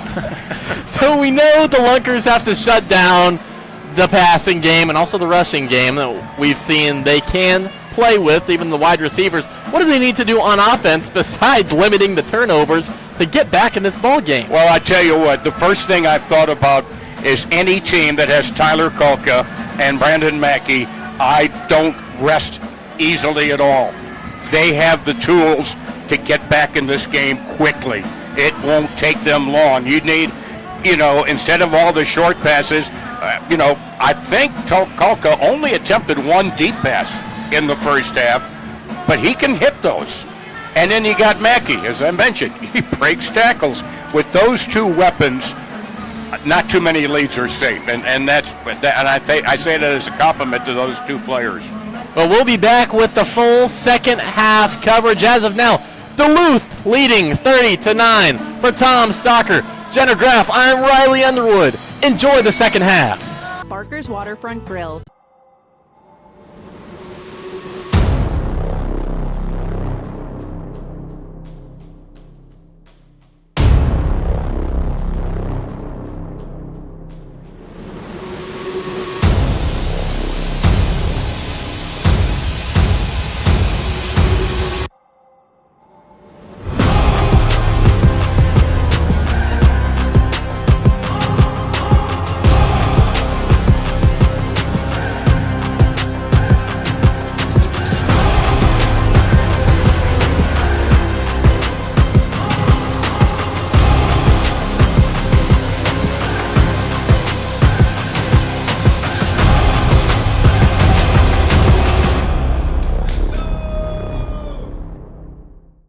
Your swing is one of a kind. Shouldn't your clubs be too? At Griff's Golf, we craft the ultimate golf experience through custom fittings. Our expert fitters use the latest technology to analyze every aspect of your swing. With brands such as Callaway, Ping, and Titleist, we carry over 100,000 combinations to help unlock your true potential. From shaft dynamics to head design, we create clubs uniquely tailored to you. Stop guessing and start crushing with equipment as exceptional as your game. Bring your Ozarks Lunkers ticket for 10% off a full bag fitting.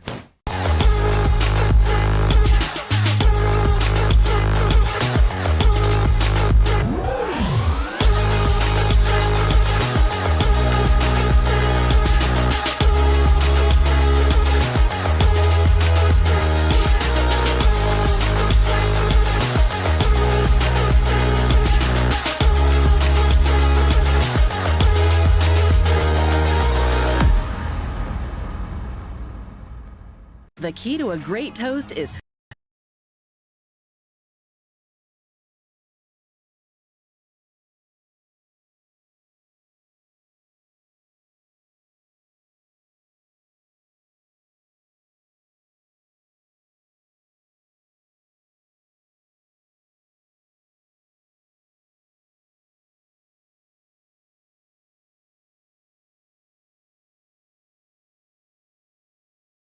in Duluth, Minnesota. The score, Harbor Monsters on top, scoring 23 unanswered points after the Lunkers had cut the Harbor Monsters lead to 7-6. Monsters will get the football to open up the third quarter and leading by the score of 30-6. But again, when you're facing a team that has Tyler Kulka and Brandon Mackey, you don't get too comfortable. And so that's probably the number one thing, because one broken tackle with Mackey, and he's gone. One missed assignment on your secondary, and Kulka can make you pay. So this one is far from over, even though it's a 24-point game as we begin this third quarter. Great crowd on hand tonight for the folks here in Duluth, and we thank all our radio listeners in the Twin Ports, as well as all those on television in the Twin Ports, and of course on Fan Club. Hey, don't forget, get the Fan Club. Hey, there's still going to be playoffs. Get your Fan Club app at FANCLB. Look up that. You can get it on either your Android or your iPhone, and you can get up-to-date stats, the standings, and you'll be able to find out just how the playoffs will stack up when we get ready for next week, 1 week from tonight. And the Harbor Monsters certainly hoping that this lead holds up, and we'll be back here again next week. But going to be interesting to see what the Lunkers do offensively when they get that first drive. Yeah, I think it's going to be, we saw a lot of it in the first game way back in week 6. It was a lot of quick diamond, just dump right over the middle or in the flats, let your athletes make plays, because Kulka, he hasn't had a lot of availability for the downfield ball, and so far he's resulted in 2 interceptions when he's tried to go downfield, and he's had another incompletion with a miscommunication to his receiver as well. So maybe just some little crossers over the middle, let your athletes make a play, because you got lots of them on that roster, whether it's Matt Rush or even Ray J. Johnson-Sanders as well. So to begin the third quarter, Harbor Monsters will be going from our right to left for our radio listeners. And Sosa Maxwell is awaiting the throw at the goal line down to our right. And the throw coming up here from Tom Butters. And Butters lets it fly. Maxwell to the near side, catches at the 2, towards the middle of the field, along the 10 to the 15, slows a little bit, tries to pick up his blocking, and is brought down as he crosses midfield at about the 23-yard line. And on the tackle there, Javian McDaniel, but the Harbor Monsters have it on the positive side of midfield, 1st and 10. I love what Sosa Maxwell does on these returns. It's kind of like a one-man reverse. He starts on whatever side he catches it on, lets the defense kind of settle down, and then all of a sudden he goes the complete opposite way. He knows he's got blockers kind of sealing off that backside, and then it's just all let your athlete make a play. He's got great vision with that football. So it'll be 1st and 10 for the Monsters from the 24-yard line of the Lunkers. Snap, quick throw near side to KJ, and he's tackled immediately on the play by Jadarius Bird. Bird got him immediately, and that's when you've got to get Felder before he really gets that first or second step. Yeah, it was a fantastic play right there by Bird. Swooped underneath the would-be blocker and Jamal Couch. Low man wins right there, and a big TFL to start things off. 2nd and 13 now from the 23-yard line, now in their territory. 3 wide receivers near side. Javante throwing for Couch. Overthrows him into the far corner. Running a corner route to the far turn of the boards in the end zone down to our left. It was covered on the play there by Jadarius Bird. Yeah, there was just a pressure applied right there. We saw Gabe Smith, the interior defensive lineman for the Lunkers, getting good pressure there on Travis Whitlock. And then Javante had to get rid of that one rather quickly than he'd like. So now it's 3rd down and 13 from their own 23. Williams in motion and turns upfield and might have turned too early. And that's illegal procedure on the Harbor Monsters. He probably was ahead of the line of scrimmage. Yeah, he's got such long strides right there. Probably had about 2 or 3 yards ahead of the line of scrimmage. So only going backwards so far to start off this third quarter. That's what plagued him last time when these two teams faced off in Week 6. So it's back at the 18-yard line of the Harbor Monsters, 3rd down and 18. To get a first down, they need to get the ball to the Ozarks 14-yard line, and it's 3rd down.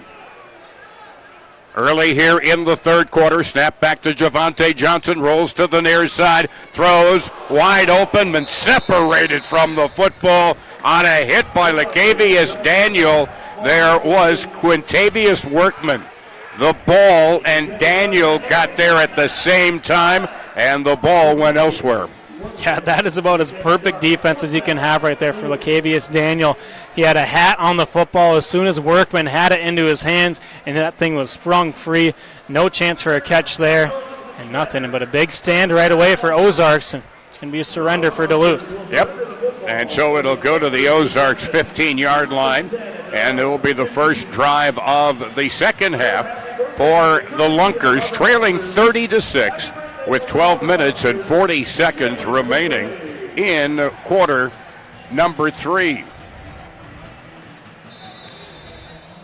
They split the huddle wide to the near side as Matt Rush. In the backfield is Mackey, along with, of course, Tyler Kolka. As Kolka gets the snap, hands off to Rush. Runs straight ahead, breaks one tackle, gets knocked off balance and dives up to the midfield mark, the 25-yard line. It'll be 2nd and short as they mark him down at the 23-yard line. You mentioned Mackey's only 5'7", but he's just the low man, always wins, and you got to get real down low to get to him down. He's falling forward for extra yards. On 2nd and short, pass to the near side, catch made on the near boards at the 20.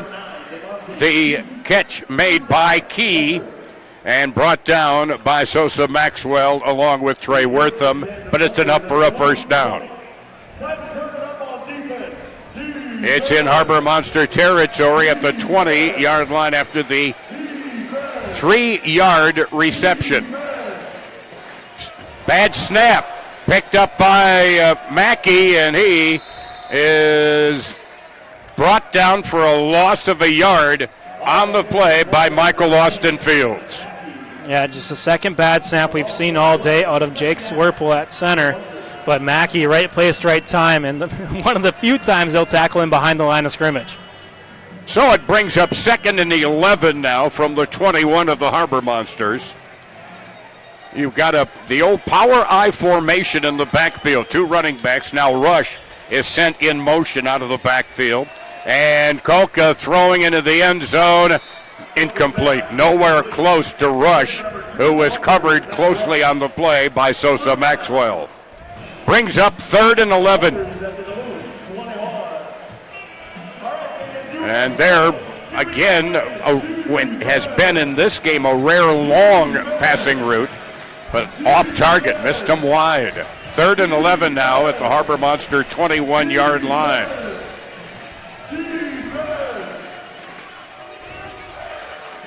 Wide out to the near side, in the slot near side, Rush. Snap to Kolka, flush out of the pocket far side, and throws it into the balcony. It deflected up in the balcony. There is a nice souvenir from Benna Ford. And it's going to go to a youngster, and that's the way it's supposed to be.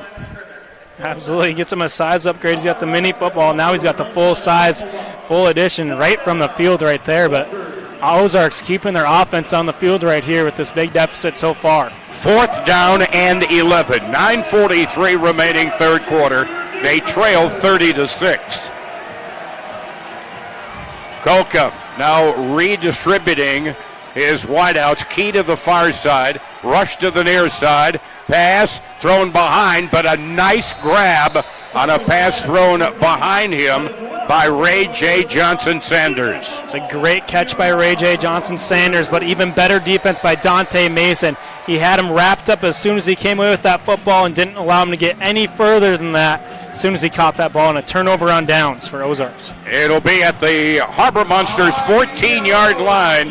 They picked up 7, needed 11, and it'll be a Big Apple Bagel 1st and 10 at the Harbor Monsters 14-yard line.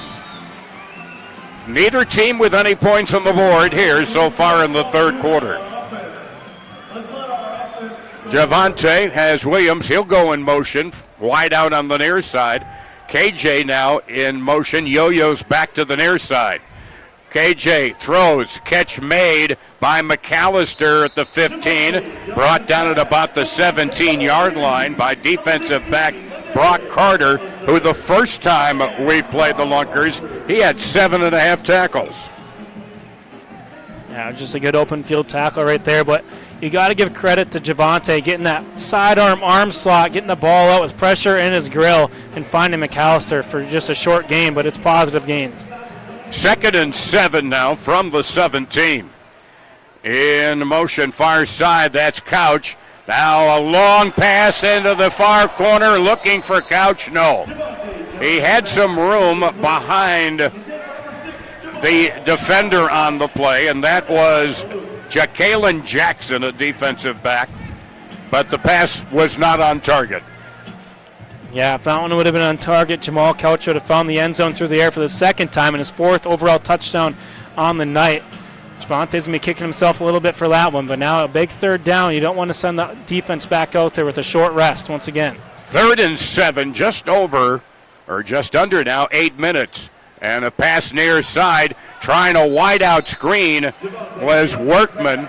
He had blocking from Couch to the near side, but it'll bring up 4th down and 4 yards to go. That's the old Memphis Showboats wide-out screen. And a play that I remember from 40 years ago. All right, 4th down and 4 from the 20-yard line. Javante, a little pass too high, and it's off the hands of McAllister, and the ball goes over on downs. Back-to-back downs for both teams. Let's send it down to Riley. Here with a very special guest, we got Letitia Johnson here, mother of Harbor Monsters quarterback Javante Johnson. You come to all the games. What's your favorite part of watching them? Watching him do what he do best. Quarterback.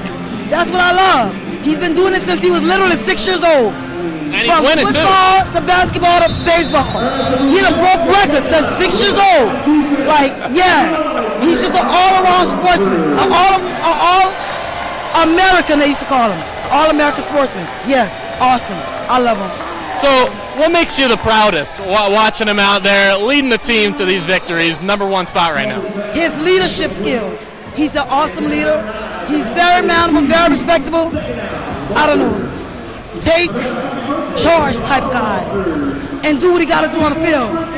And I know you got the Fever jersey on. You might be running up a Fever. I see you sprinting up and down the sidelines, getting the best angle. You get a workout. I'm excited. Yes, I get a workout watching him play.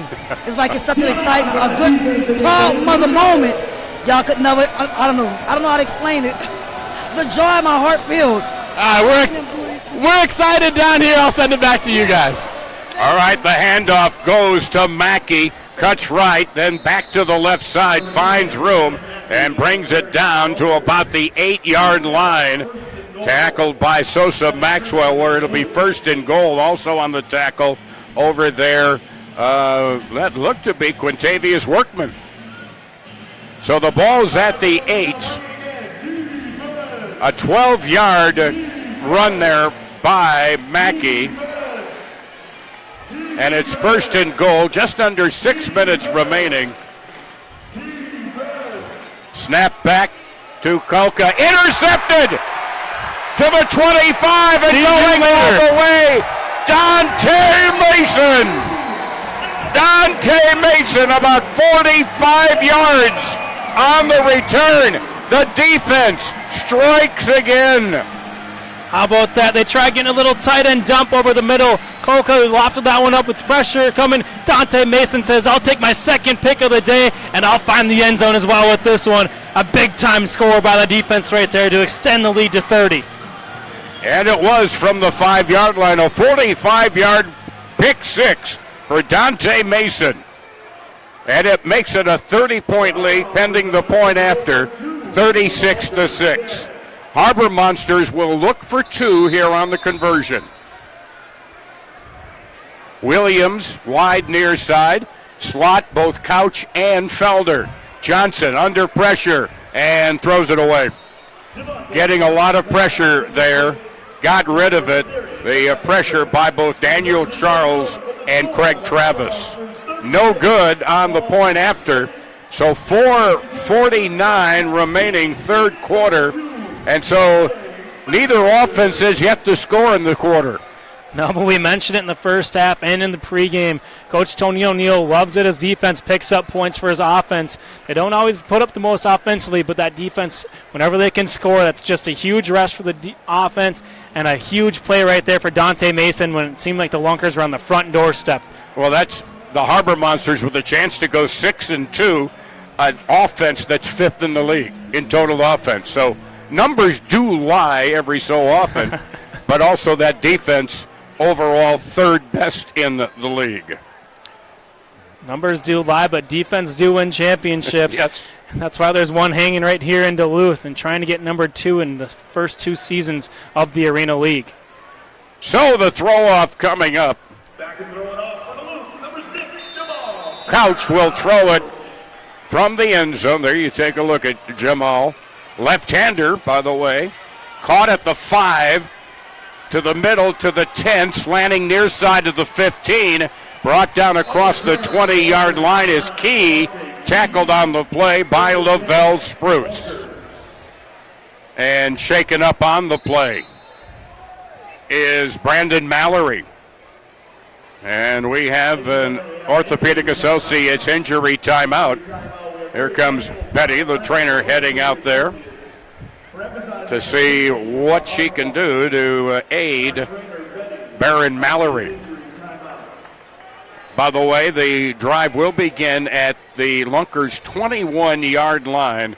First down and 10, 36-6, with 4.5 minutes remaining here in quarter number 3. So, all right. Getting up there is Baron Mallory, but Riley, let's send it down to you, bud. Dante Mason just recorded his 2nd interception of the game, and that last one was for a touchdown. Those defensive touchdowns have been so huge this season for Duluth. The numbers otherwise, they're about middle of the pack, 3rd in points allowed, 3rd in yards allowed, and that goes much the same down the list. But defensive and special teams touchdowns. That's been a clear and cut number one. 7 so far on the season, and when they do it, they usually win. An emphasis on those takeaways, guys. And it looks like a timeout may have been called by the Lunkers, I think. And the injured player, by the way, was Baron Mallory, number 21, and there he is walking along the far boards there, not getting to the bench quite yet. Taking his place out there now is Quintavious Workman. From the 21 of the Lunkers, no timeout was called. It is first down and 10. Mad rush in motion, wide out near side. Snap back to Kolka. Pass near side. Getting put into the boards. There is Tom Butters, his first catch of the night, the tight end, tackled by Dante Mason. Butters with the first catch for him tonight, as he gets it up to the 25-yard line. It'll be second down and 6. In motion now is Rush, far side to near side, giving him 3 wideouts near side. Pass caught and brought down, trying to circle inside at the 15-yard line of the Harbor Monsters. And that catch made by Ray J. Johnson Sanders. And this is, we saw game 1 when these two teams faced off in week 6, kind of these medium to intermediate routes for this Lunkers offense. They've had a much more rhythm when they've found that. Now we're going to have a quick stoppage here. Yeah, 10-yard catch after the run and catch after it by Sanders. So the ball is at the Harbor Monsters 15, where it's first down and 10 with 3 minutes to go in the third quarter. Kolka, play action fake on the handoff. Now throws it over to Mackey on the near side. Mackey dancing back and forth, breaks a tackle down to the 5, and he's into the end zone. Quintessential Brandon Mackey. Mark that video, because that is exactly, watch this. Just a patience right here. You can't draw a target on him. And a player is down, and that is Michael Austin Fields. We have an injury, timeout. Mackey takes it in 15 yards on the run after the lateral to the near side. And I mean, it's just a combo of speed, power, and patience. Kind of remind me of prime Le'Veon Bell right there by Brandon Mackey, but he's making a name for himself tonight and throughout this entire season. And so they are the first offense to score in the third quarter. Makes it a 24-point game, and the Lunkers will eventually go for the 2-point conversion. I mean, just mark that video. Send it to the league office. Send it to the Football Hall of Fame for that matter. That was just unbelievable. Seems like OTAs are starting for the NFL. Maybe send that one to the biggest league possible. Mackey just a shifty back. But that's the first score for Ozarks since 2:23 to go in the first quarter. Wow. Or at Duluth either. And for Mackey, he came in with 19 rushing touchdowns on the year. Also had 8 receiving. Came in with 27 total offensive touchdowns. That's opposed to a kickoff, a throw-off return. The Lunkers will go for 2. They're going for 2, the Lunkers are, from the 10-yard line. Kolka has Mackey to his right. Wide to the near side is Rush. Wide to the far side is Bryant. Now Rush circles around in motion to the far side. There's the throw, and it is broken up. Great coverage in front of the intended receiver by Trey Wortham. He just got in front and knocked it down incomplete on the pass intended for Johnson Sanders. Yeah, Ray J. Johnson Sanders had to turn to the defensive back right there. As Trey Wortham undercut that route, if he had that ball in his hands, he would have been gone for 6, or for 2, since it was on the 2-point try. It was nothing but green grass ahead of him right there. So 2 minutes, 17 seconds to go here in the third quarter. And the Harbor Monsters will get the football back, the lead. Each team now with the score in this third quarter. So the lead is at 24 points, 36-12. Sosa Maxwell waiting at the goal line for the throw. Down to our right, the throw from Tom Butters. Hurricanes, or I should say the Harbor Monsters, they both begin with an H, waiting at midfield. Oh my. And that throw is out of here. Could use a baseball call on that, and that means the ball will go to midfield. Yeah, you can see the 24 in the top right of your screen right there as we pan out. That ball had no chance of making it into the field of play right there. My, oh my. That made it to the balcony, didn't it there? Yeah, that was second deck at least.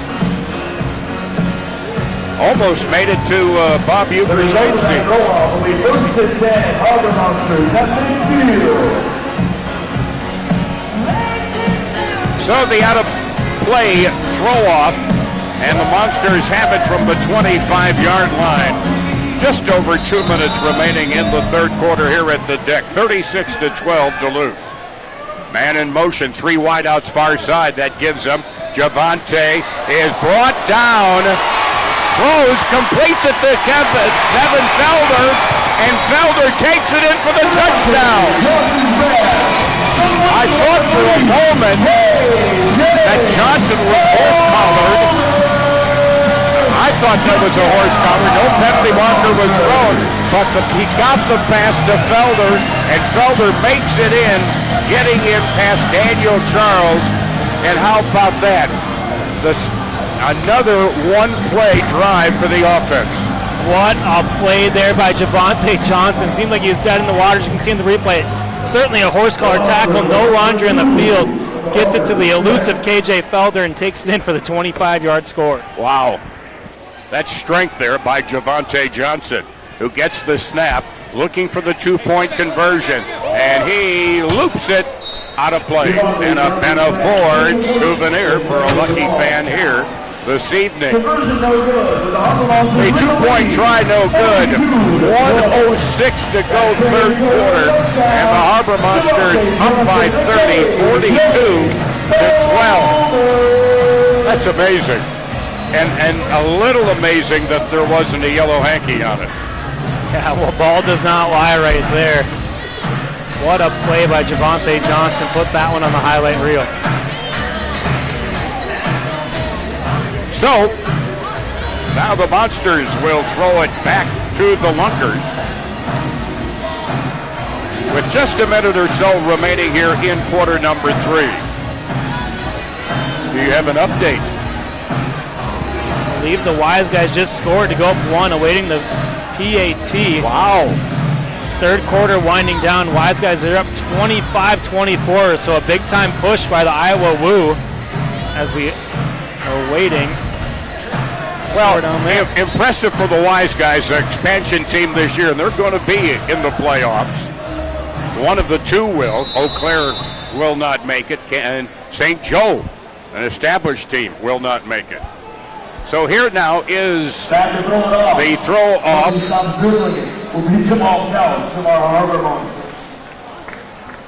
They need a new football, and they get one.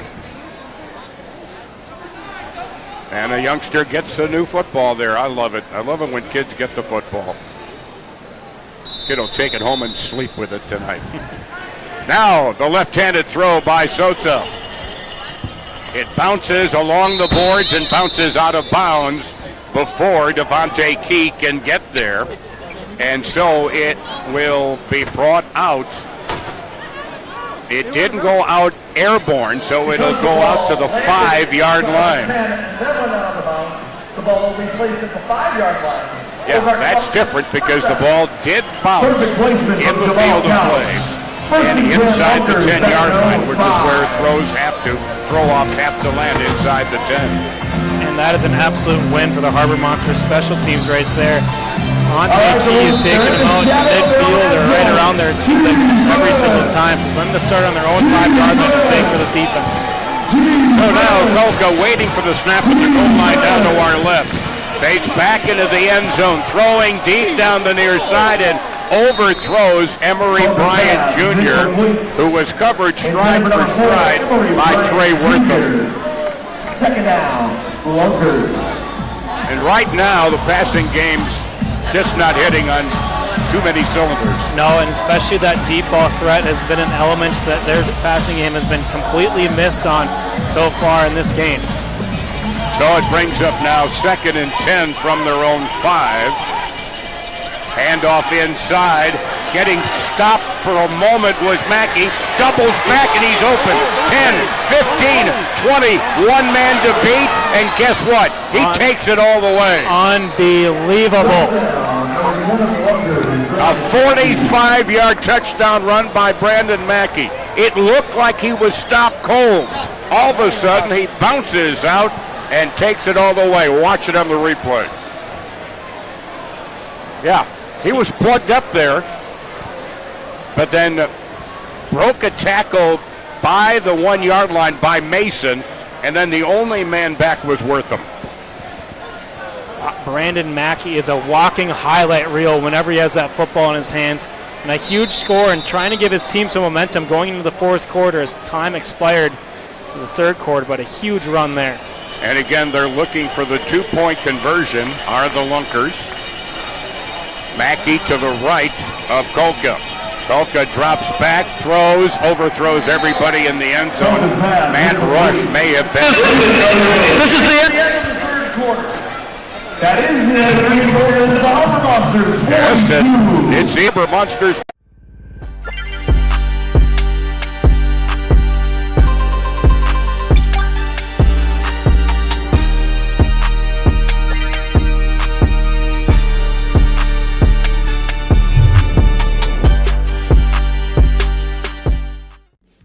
Looking for a career that moves you forward?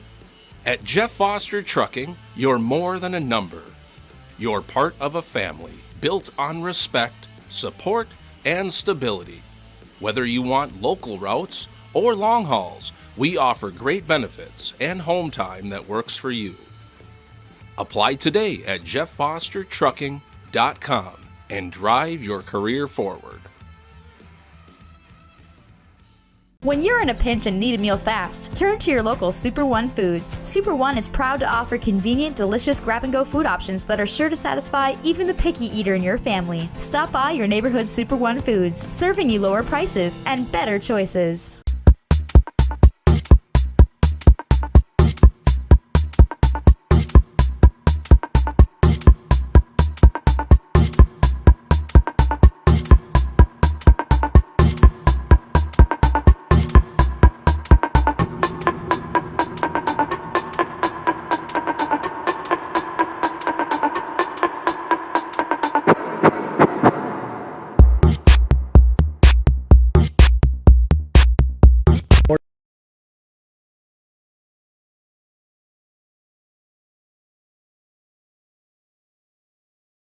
and schedule a free in-home consultation.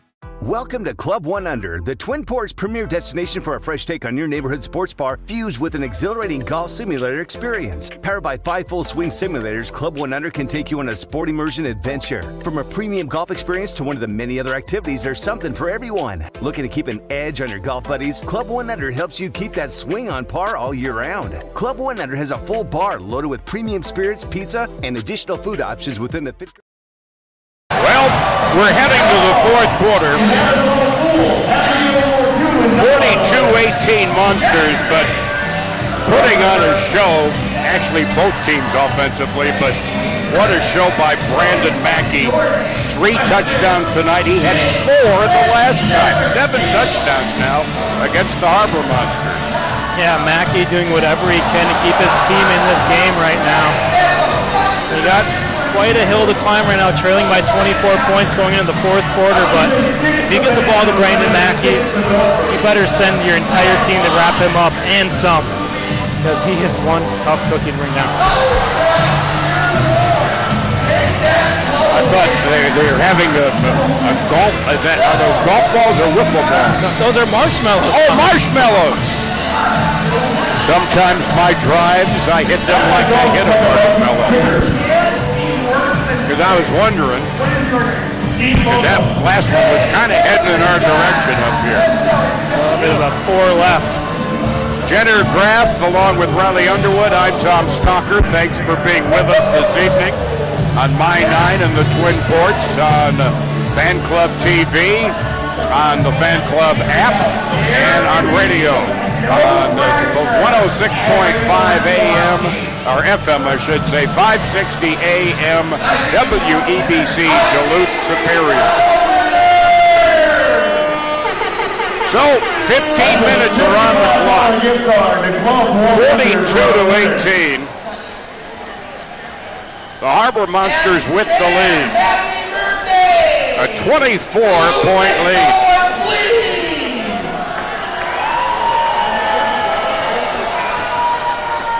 So this will be a throw-off for the Lunkers from now. They're going from right to left. Butters will throw, and Sosa Maxwell waits at the goal line down to our left. Oh, very nice, very nice. All right, they put the end boards back together down there at the end zone to our right, and the throw going this way. And that's into the balcony. That was right down below us. Yeah, we saw some golfers hit some up here with another 4 left on the throw-off right there by Butters. So it'll be at the 25. That's 2 throw-offs in a row that have gone out of bounds for the Lunkers. So it'll be at midfield at the 25-yard line, first down and 10.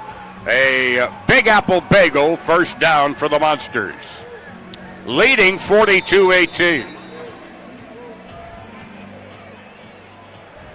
So Javante, 2 wideouts to the far side, and there'll be a third as Couch is in motion. Rolling to the far side, Javante throws, diving catch, Williams. Yes, he makes the catch. Makes the catch at the 15-yard line, a 10-yard catch, as Dan Williams had to go down towards the turf to catch that low throw.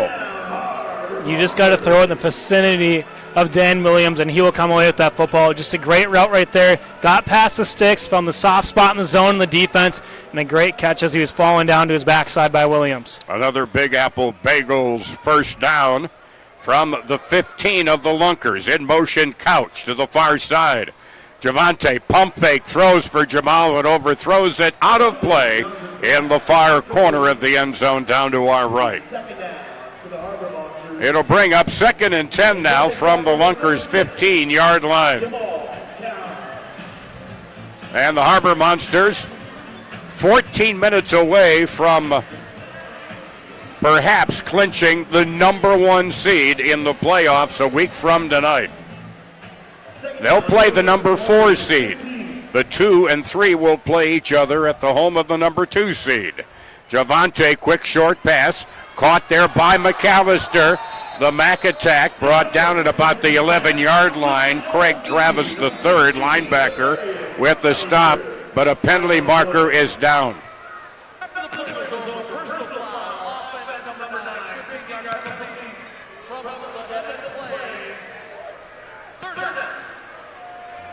Personal foul against Duluth. Wow, personal foul called on Sessoms. And so it was a 2nd and 10 from the 15. It'll go back to the 25, and it'll be 3rd down. It'll be 3rd down and 20 yards to go.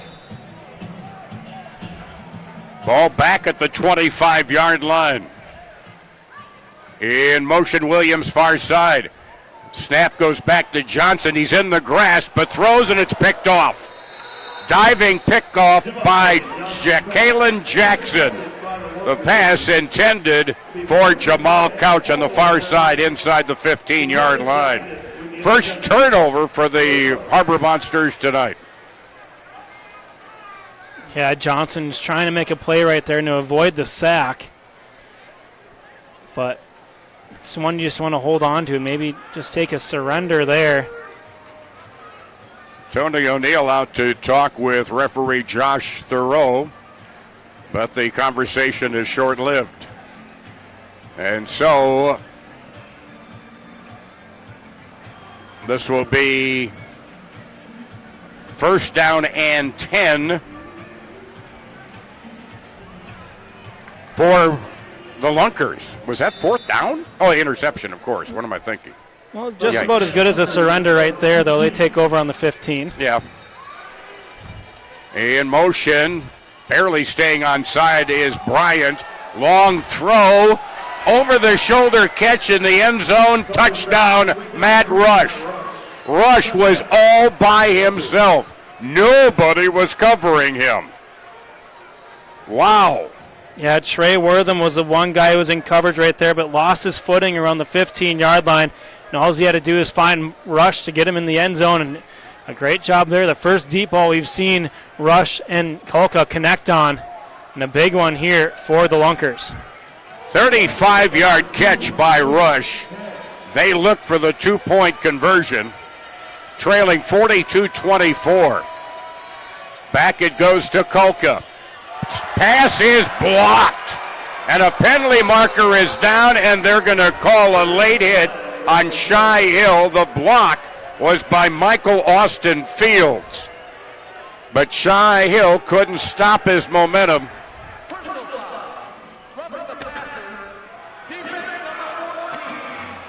Yeah.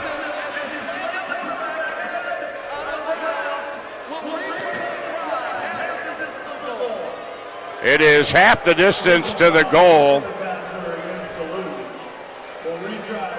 Roughing the passer. And it wasn't on the initial hit, he said. Once they were on the ground, that he said he pushed Kolka's helmet into the turf, deeming the penalty right there. Unfortunate break for the Harbor Monsters. They can't do that. So they move the ball to the 5-yard line. It is still a two-point conversion try. Kolka sends Rush in motion around to the far side. Lobs a pass, overthrown in the near corner of the end zone. It bounces back into play, but he was looking there for Ray J. Johnson Sanders. No good. So with 11:48 left to go, clock's not moving fast enough. Harbor Monsters lead 42-24. Let's send it down to the floor in Riley.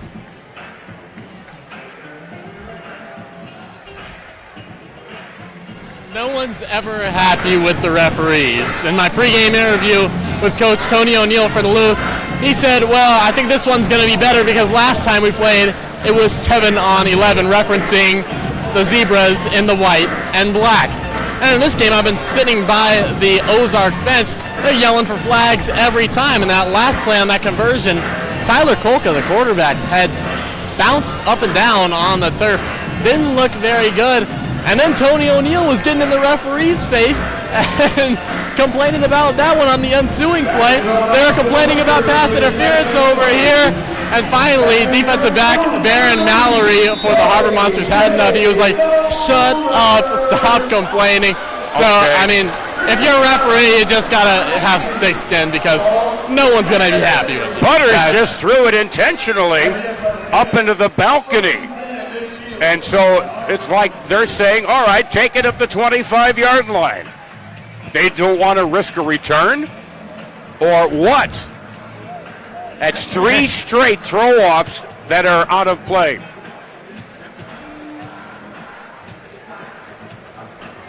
So it'll be 1st and 10 at the 25-yard line. Wow. And the Harbor Monsters, looks like they want to call a timeout. And right there, Travis Whitlock talking with referee Josh Thoreau. Whitlock signaled for the timeout. He did. He wanted a new football. As they get one.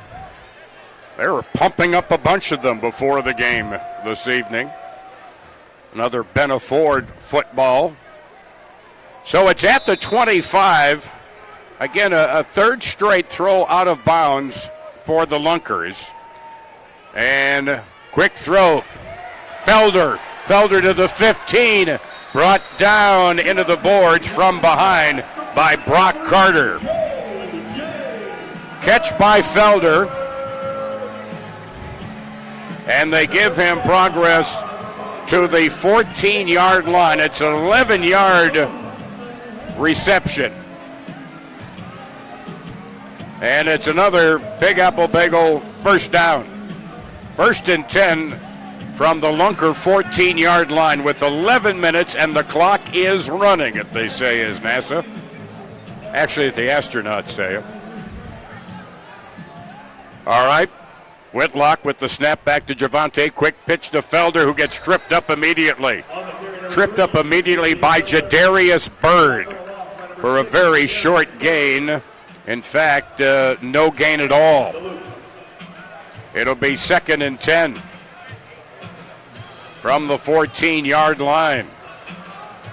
Yeah, we've seen that happen the second time now. Bird, you got to get a block on him because he's flying like an eagle off that edge right there. That could be a pretty good song. 2nd down now. And about 12 back at the 16. Throw, diving catch by Felder, no good. Covered by Lacavius Daniel.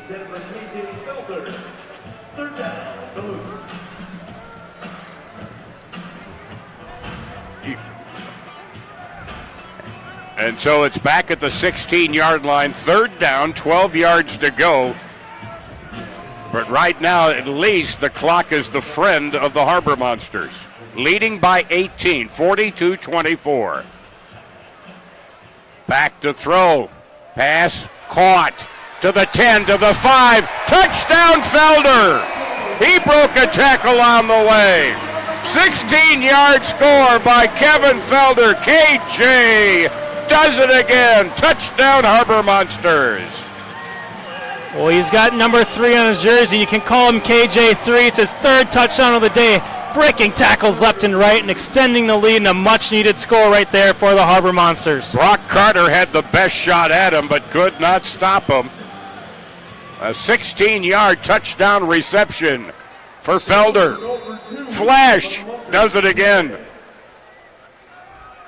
Harbor Monsters looking for 2 on the conversion, leading 48-24. Williams in motion far side. They get 3 wideouts. Now stepping away from pressure. The pass tipped in the air and caught in the end zone by the Lunkers. And it's no good. So, with the no good conversion, 8 minutes, 41 seconds left to go in the 4th quarter. Harbor Monsters have doubled them up, 48-24. Back down to Riley.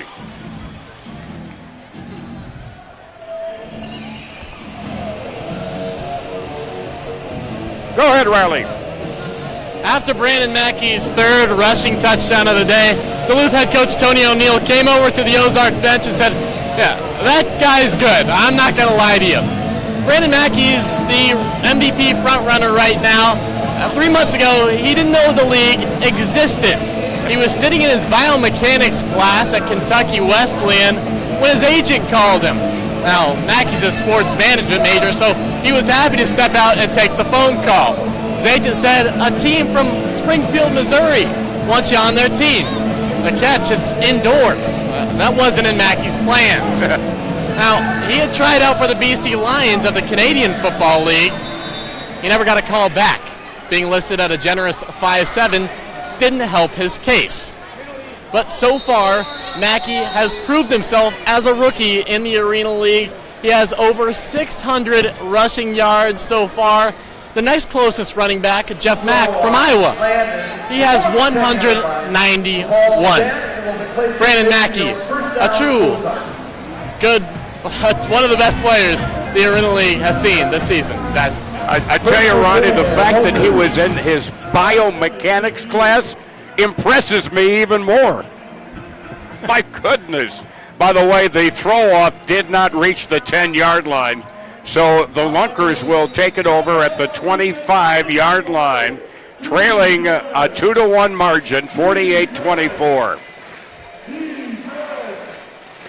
Golka with Mackey to his side. Quick pass caught near side by Matt Rush and put into the wood on the near side by Trey Wortham. A pickup of 5, and it'll be 2nd down and 5 from the Harbor Monster 20-yard line. 8 minutes remaining in the 4th quarter. Lunkers with the I formation, 2 wideouts to the near side. Hand off to the tailback, guess who? And he is wrapped up, he fumbles, the football is recovered by Dante Mason. Wow, he's human. He is. It's the first time we've seen him show a glimpse, hoping he's down by contact, but he ran into his own blocker right there. And it was Lavelle Spruce who sprung that ball free, and Johnny on the spot is Dante Mason. It's his 3rd takeaway of the game. Wow. And he coughs it up at midfield, and the Harbor Monsters will take it over there, 1st and 10 at the 25-yard line. Well, he's still very impressive. No doubt about that, but as I look at the scoreboard across the league, Iowa Woo has taken a 36-34 lead with just under 9 minutes to go down in Hot Springs. Let's go, Woo! Woo! All right, and 1st and 10 from the 25. Javante, long pass in the end. Oh, my goodness! Caught over the boards they go, incomplete. Oh, my! All of a sudden, Dan Williams disappears from sight along with the Lunker defender. Both went over the boards simultaneously. My goodness.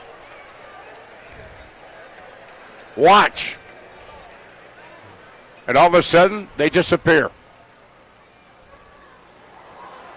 That was Lakevius Daniel going overboard there with Williams. Of course, on the shores of Lake Superior, overboard means something else, but in arena football, it means something just like that. Wow. Yeah, going for the knockout punch right there, trying to get Dan Williams downfield. Great play by Williams, getting hands on it, but then Daniel is trying to make a good play on the football, just went over the boards. If he had caught it and held on, it would have been good. But watch it again. Now you see him. Whoop. Now you don't. See number 11. Yeah, that was Daniel. So it'll be 2nd and 10 at the 25 once we resume, but we definitely have an Orthopedic Associates injury timeout, and that may be on Daniel because there are more Lunkers over there, and they're checking things out as they look at Daniel, Lakevius Daniel. Play stop with 7:09 remaining. Different angle down low. Boom. Yeah, head over heels. And heels overhead. Yeah. Both ways.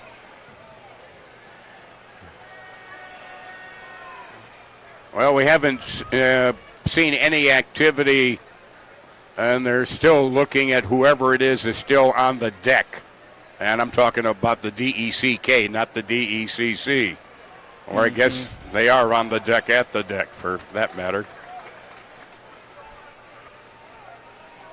But hopefully Williams is okay, and along with Daniel, Lakevius Daniel, as the crowd has kind of hushed. And that's the action you'll see in arena football.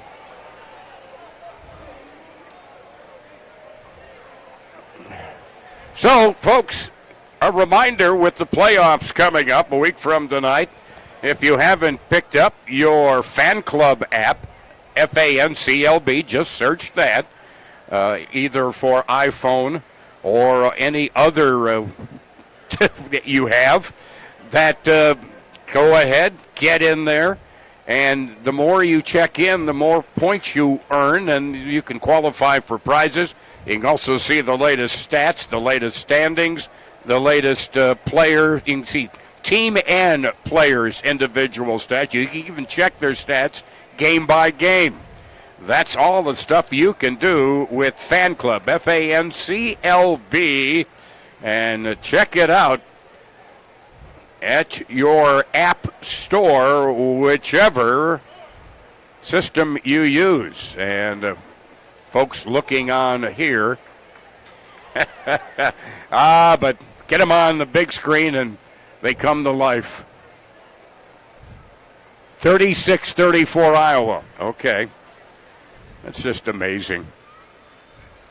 The technology. You want to find out what's happening in the other game? Well, just go to the video live.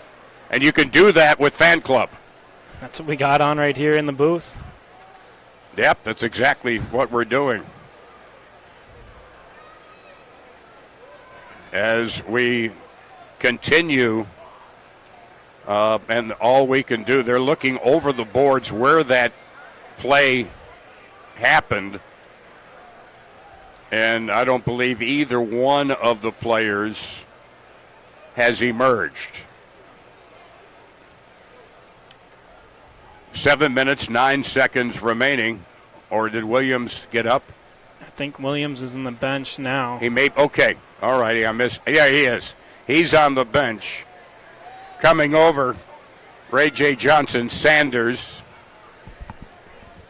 And Dan's okay. So the problem is with Lakevius Daniel, who came into the game with 39 tackles and 4 interceptions. He's been one of their defensive studs this year for the Lunkers. Yeah, the captain on this football team as well. Yep. So we can do the same as you by just simply looking on, because don't have a camera with that angle there behind the end boards. You know how many body checks those boards in this deck have taken in hockey, and all of a sudden now it's arena football with bodies hitting the wood. And that's what they are. They're the old style. Yep, there's Williams there. Over to check on Lakevius Daniel. There's Travis Whitlock and KJ Felder. He's had a big night tonight. Flash Felder. So we remind you that if this score holds, the Harbor Monsters will host the first round game next Saturday night. There's still 7 minutes remaining, and I'm not taking anything for granted. But that's what it would be. Let's see where Witt's taking the football. Ah, an autograph. And this is what these guys are so easy to deal with. Travis Whitlock, number 44. Man has some serious artwork on his arms, too, let me tell you. So we're still waiting to see, and that winds up with the kid. I love it. You know, and that's the idea. And we thank our sponsor, Benna Ford. They provide the footballs that go out of play, and a lucky fan can keep it. There's Sosa Maxwell there, Quintavious Workman there at the end boards checking on the situation involving Lakevius Daniel.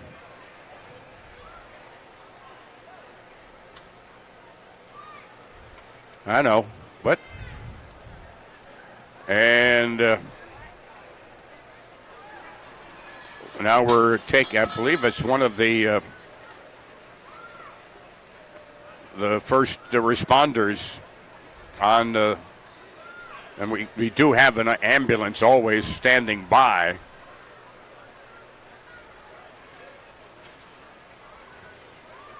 And I don't know whether his helmet came off and he struck the the concrete deck there head first. I'm just absolutely guessing. Yeah, just pure speculation, but even if the helmet stayed on, it's still going to be a tough tumble to take. And they were doing, and this is the thing about it. Imagine some of the hockey players just running straight into the end boards at full speed. Same thing. Yet these guys were at dead full speed, concentrating on the throw, on the football, and flip, they went right over the boards. Along with Jenner Gruff, Tom Stalker, also Riley is with us. He's keeping an eye on things down there, Riley Underwood. Bringing you the broadcast on My 9 in the Twin Ports and on Northland Fan 106.5 FM, 560 AM in Duluth Superior, and on the internet at northlandfan.com. So we're in a holding pattern with the injury situation to one of the Lunkers. And not seeing a lot of positive, and I just mean like somebody standing up, but we're not seeing any motion. Williams is okay for the Harbor Monsters. He's over there behind the boards, in fact, looking onward. Yeah, that was about where, Brent LeBree's box would be down there at the end, plus what I call the production area, where they do all the production for the pregame shows and halftimes and everything, plus, of course, the disc jockey is there just behind that. And so there's Gabe Smith, defensive lineman, and Ja'Kalen Jackson. And we continue to wait for some positive sign there on the other side of the end boards down to our right. And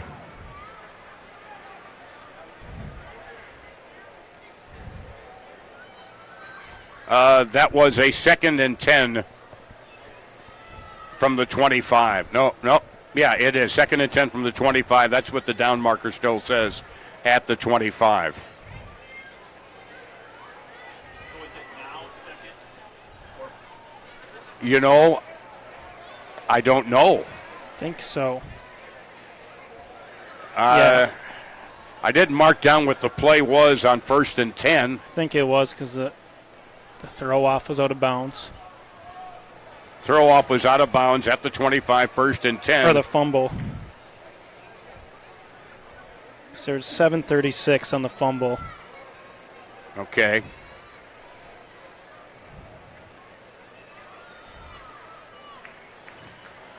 Reason why our sky judge, Scott Shimitz, came over and looked for our help, and normally I do try to keep up with every play. And I got to think it was 2nd down because it happened so quickly that I would not have automatically gone down and said, okay, that's incomplete. Mm-hmm. So I believe it was on a 2nd down. Yeah. So I believe it will be a 3rd down when we resume play. It's got 7 minutes, 9 seconds remaining here at the deck. And we're in a hold with possible injury to the Lunkers. Lacavius Daniel.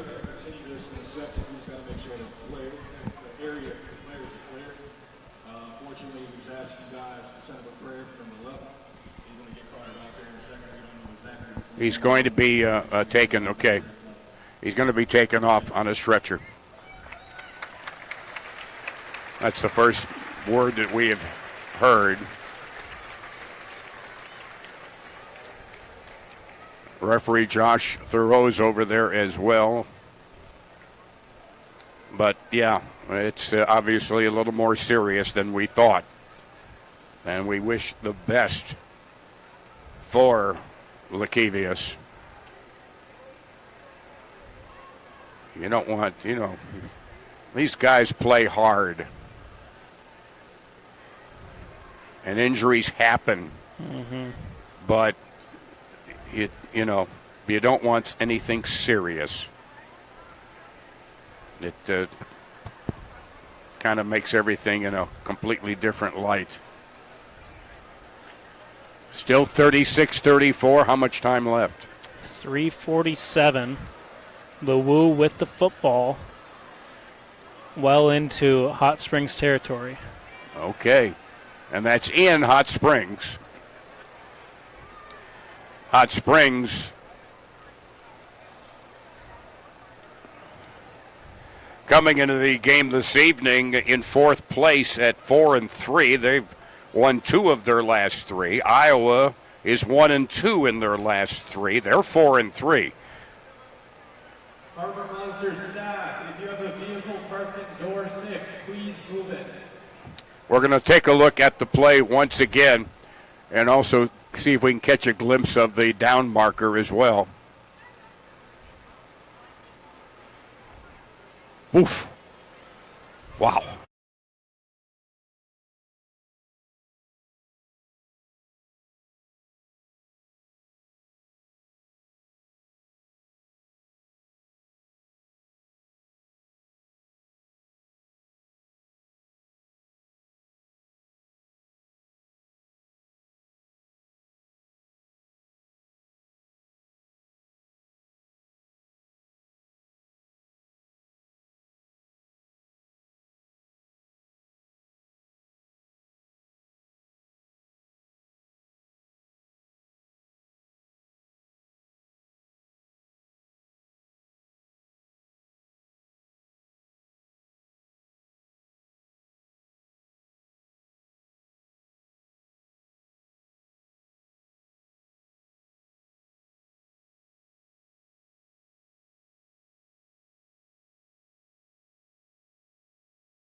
So take Lakevius on the stretcher and take him out that far end down to our right for those listening on radio.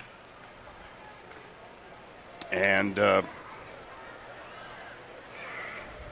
we still have about half of the quarter to go when we do resume, and we will, but you got to tend to the injured player. That is number one priority right now. And I see another paramedic down there. A couple of them. And I see a couple first responders in uniform down there as well. And looks like they may be ready. Of course, they got to make sure that Lakevius is strapped down good. You don't want to risk any further injury due to any movement. Probably is on a backboard. And probably a cervical collar around his neck as well. I'm just guessing. This is simply a former student trainer in college that I'm talking about it. So when we do come back, it'll be 3rd down and 10 from midfield for the Harbor Monsters. Make sure the ink dries. As they get Mr. Whitlock's autograph, make sure the ink dries. Oh, there you go. There is the Mac Attack, Ladarius McAllister.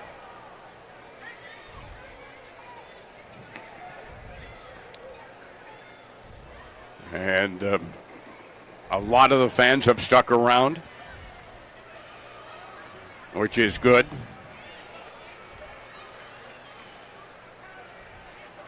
I'm just waiting for them to raise that stretcher upright so they can roll it off.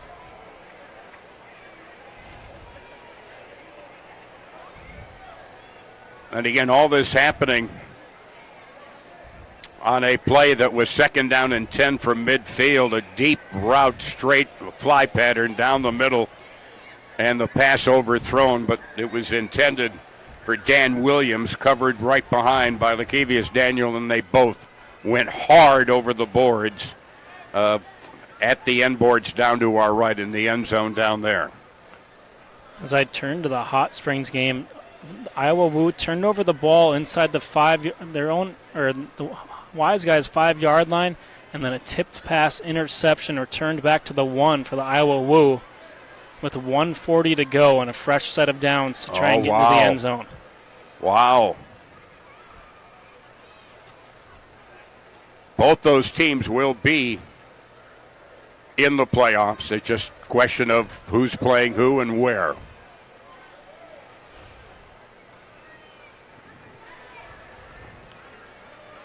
So a lot of the Harbor Monsters just kind of getting their legs loose right now, waiting for the medical attention for Lakevius Daniel.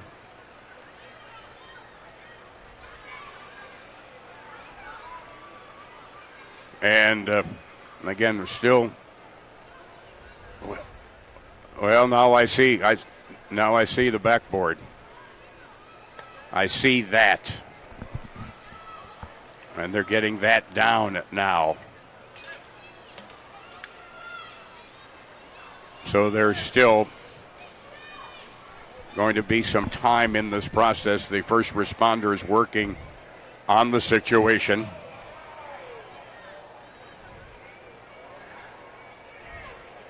All righty, we're going to go ahead and quarter.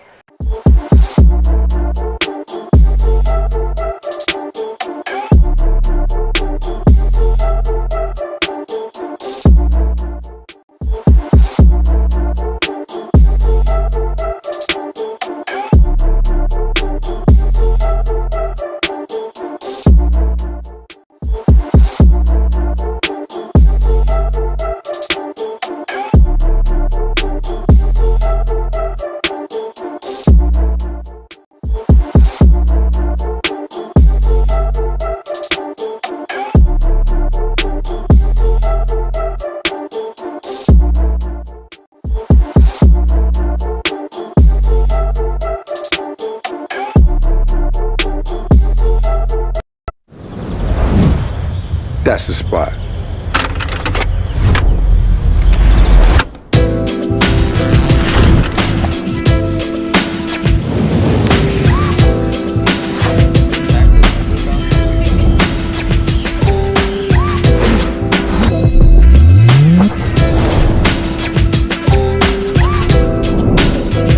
Hey, yo. A pizza for happy campers?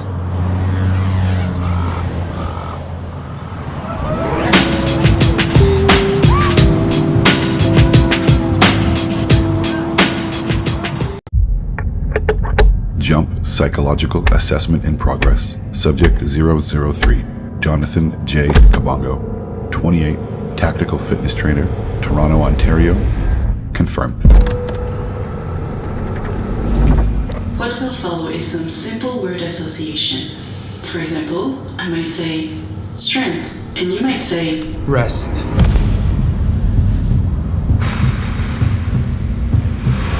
speed, Practice.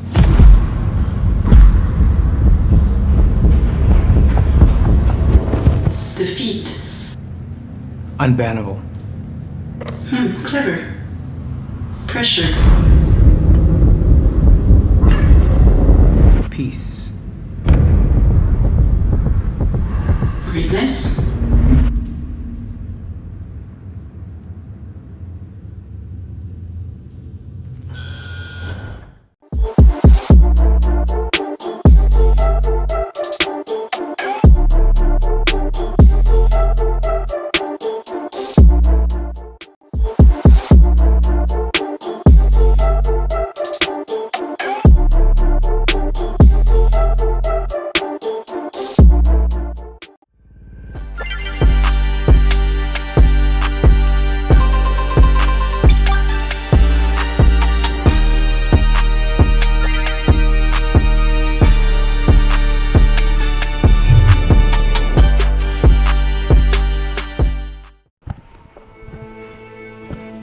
I am so thankful for Dr. Schnell at Orthopedic Associates. I'm just a few months post-ankle surgery. Now I am able to lightly jog and even run short distances all without pain. I never thought I would be able to do this again without consequence. I feel like I got my life back. I would recommend her to anyone dealing with foot pain.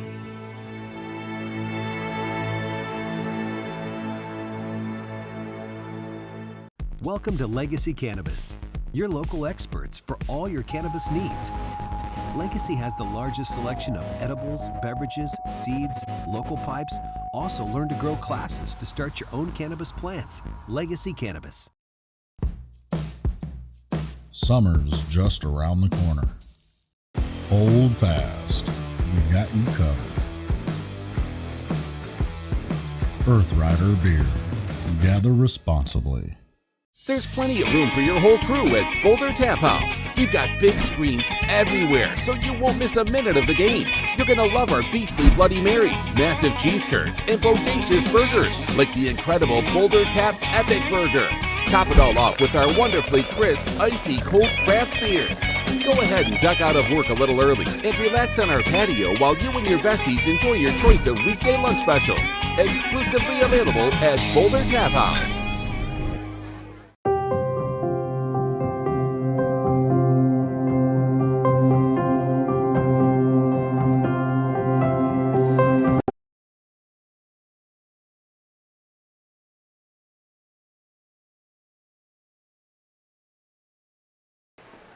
The virtual onside kick rule.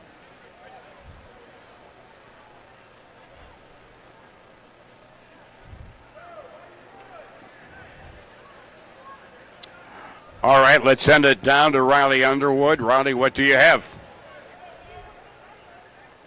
All right, we'll get back down to you in just a little bit. As the ball at the 25-yard line, it'll be 3rd down and 10 for the Harbor Monsters.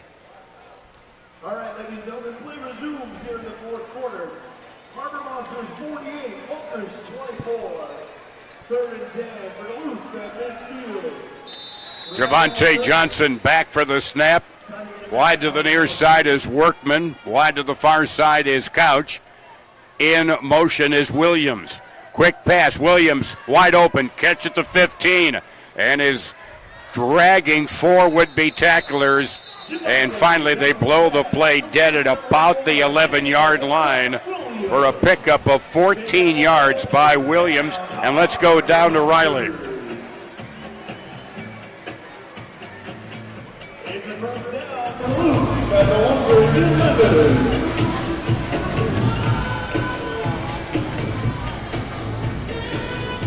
Go ahead, Riley. Yeah, pretty scary stuff, guys. Lakevius Daniel, the team leader in tackles and interceptions, the ones that flipped over the wall with Dan Williams. He was down. He started on his side, and then they flipped him over to his back. It was about 15 to 20 minutes before any authorities, police, or ambulance got there as a touchdown by Duluth and Marcus Sessoms. But Daniel, they took his shoes off, his socks off. He was moving his legs in clear pain. Once the paramedics got there, they took off his face mask and were eventually able to get him up onto the stretcher after about 30 minutes had passed since he initially went down. So a real long time just laying there on the ground. The general manager for the Lunkers, Stacy Wells, went along with him in the ambulance, the closest hospital just over a mile away. Yep. Scary stuff, guys. Our prayers are with Lakevius and his family. Without a doubt. Thank you, Ronnie, very much for that update. A 11-yard touchdown by Sessoms, Marcus Sessoms, and he makes it a 54-24 lead. 5 minutes remaining pending the 2-point conversion try. Williams in motion, doubles back, snap back to Javante. Javante throws, caught Williams for the 2-point conversion. Williams for the 2-pointer, and the score 56-24 with 4:57 remaining in the fourth quarter. So Sessoms strikes again on the 11-yard score,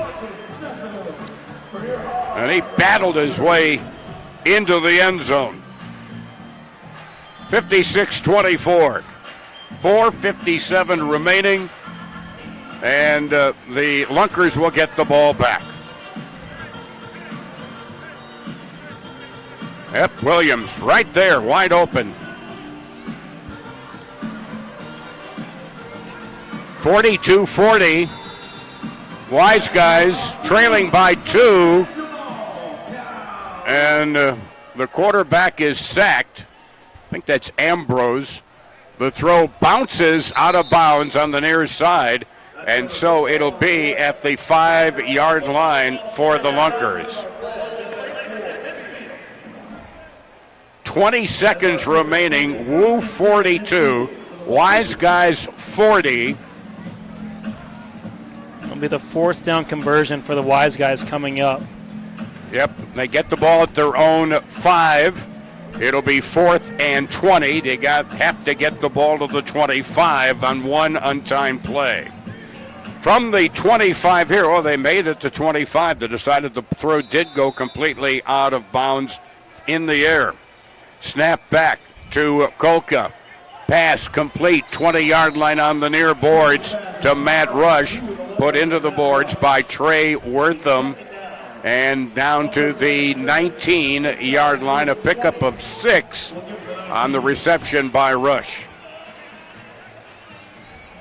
2nd down and 4. Kolka gets rid of it quickly. Catch immediately hit at the 10-yard line on the near side. Devontae Key tackled there by Wortham of the Harbor Monsters. And it's enough for a first down for the Lunkers. 1st and 10 from the Harbor Monster 9-yard line. They picked up 10. They only needed 4. 3:51 remaining. Kolka, play action fake to Mackey, then throws to the near side, and the pass complete for the touchdown to Ray J. Johnson-Sanders. Touchdown pass from Kolka to Johnson-Sanders, a 9-yard touchdown. And it cuts the lead to 56-30, and they go for two.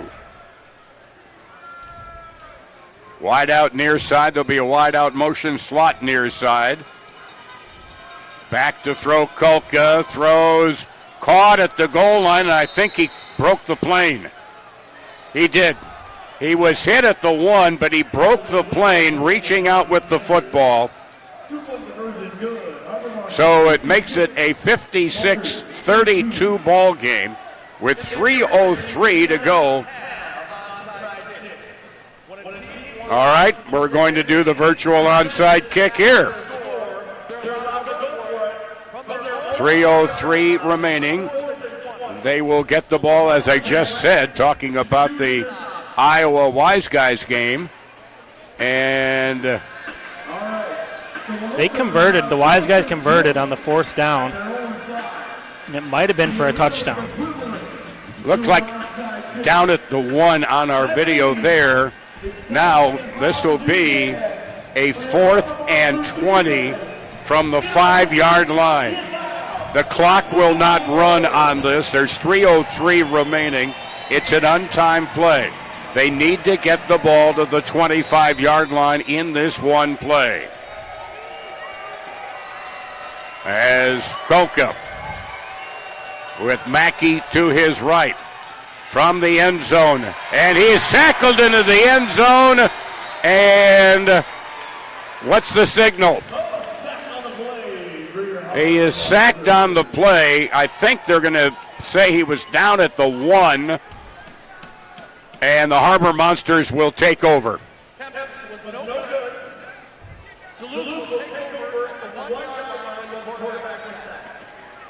So it'll be 1st and goal. And it's about time to say, I believe, that this hunt is over. Put out the campfire. 1st and goal from the 1, and this will basically be the dagger. We're still keeping an eye on the Iowa Wise Guys game. 16 seconds, and it's 42-40 Iowa down in Hot Springs, Arkansas.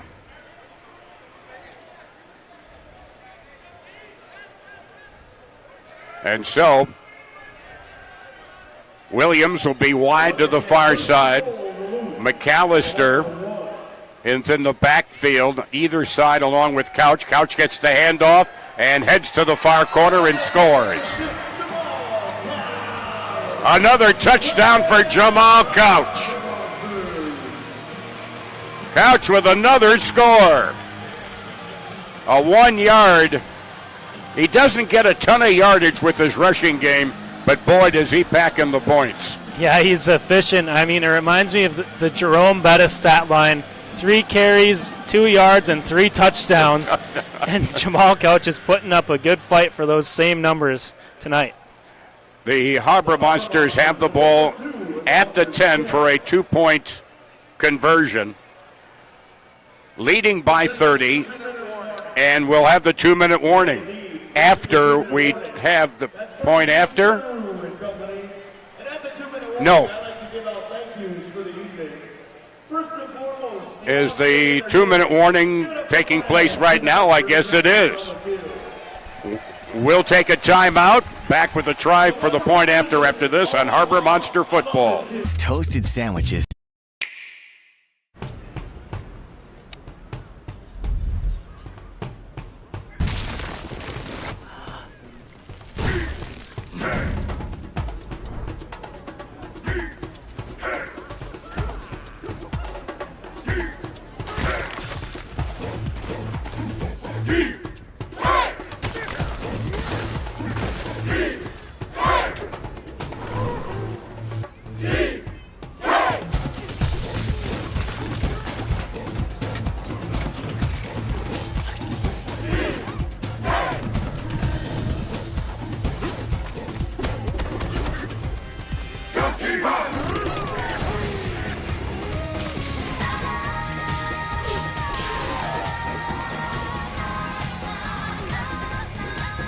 Unleash your inner calm in Donkey Kong Bonanza. Rated everyone 10 and up. Only on Nintendo Switch 2. In the quiet moments before dawn, champions are made. Every fan, every athlete, every moment counts. It's not just a game, it's a passion that unites us, drives us, and makes us strive for greatness. Greatness is wherever fans connect and call home. We believe in the power of the community. We believe in turning passion into action. We bring fans closer and transform loyalty into unforgettable experiences. Join us. Make every moment matter. Fan Club. Get your fans in the game. In a pinch and need a meal fast, turn to your local Super One Foods. Super One is proud to offer convenient, delicious grab-and-go food options that are sure to satisfy even the picky eater in your family. Stop by your neighborhood Super One Foods, serving you lower prices and better choices. And back here at the deck, the try for two now for the Harbor Monsters, leading 62-32. 2 minutes remaining in the fourth quarter. And we'll have an update on the Wise Guys Woo game, which was a thriller. Williams in motion, far side. Javante rolls to the far side, throws, caught! Caught for the two-point conversion just across the goal line. Caught by Quintavious Workman. Workman on the two-pointer. 2 minutes remaining. And it's 64-32. And so with high confidence,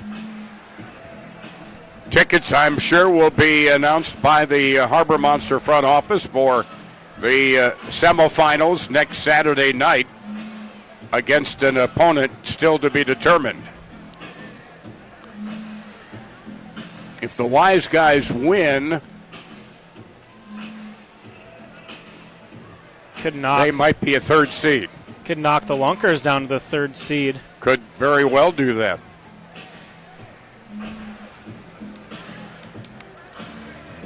So exactly 2 minutes remaining with 2 seconds left on the clock down in Hot Springs. Hot Springs has just scored to take a 46-42 lead.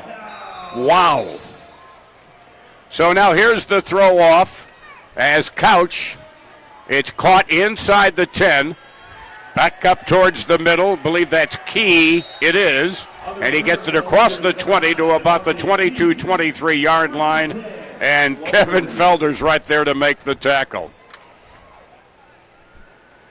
So it'll be 1st and 10 Lunkers with the ball at their own 22-yard line. Lunkers will be their own 22.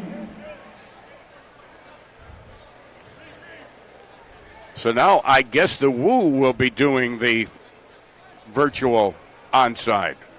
There's still time on the clock. There's the throw off. In the end zone, Iowa trying to return it, and they're stopped at about the 2. Meanwhile here, Kulka is sacked. Sacked on the play. First to get there, Michael Austin Fields. Also there, Lovell Spruce. And they mark him down at the 17-yard line, a loss of 5. And looks like it's over. Looks like it's over in Hot Springs, and they win. Wow. It'll be 2nd down and 15 for the Lunkers from their own 17-yard line. 1:19 remaining.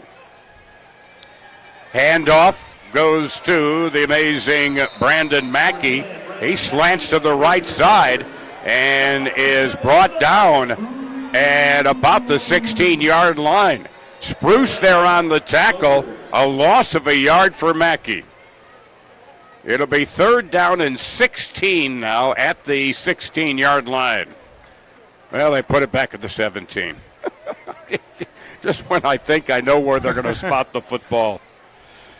45 seconds, and the clock is running, folks. Tyler Kolka.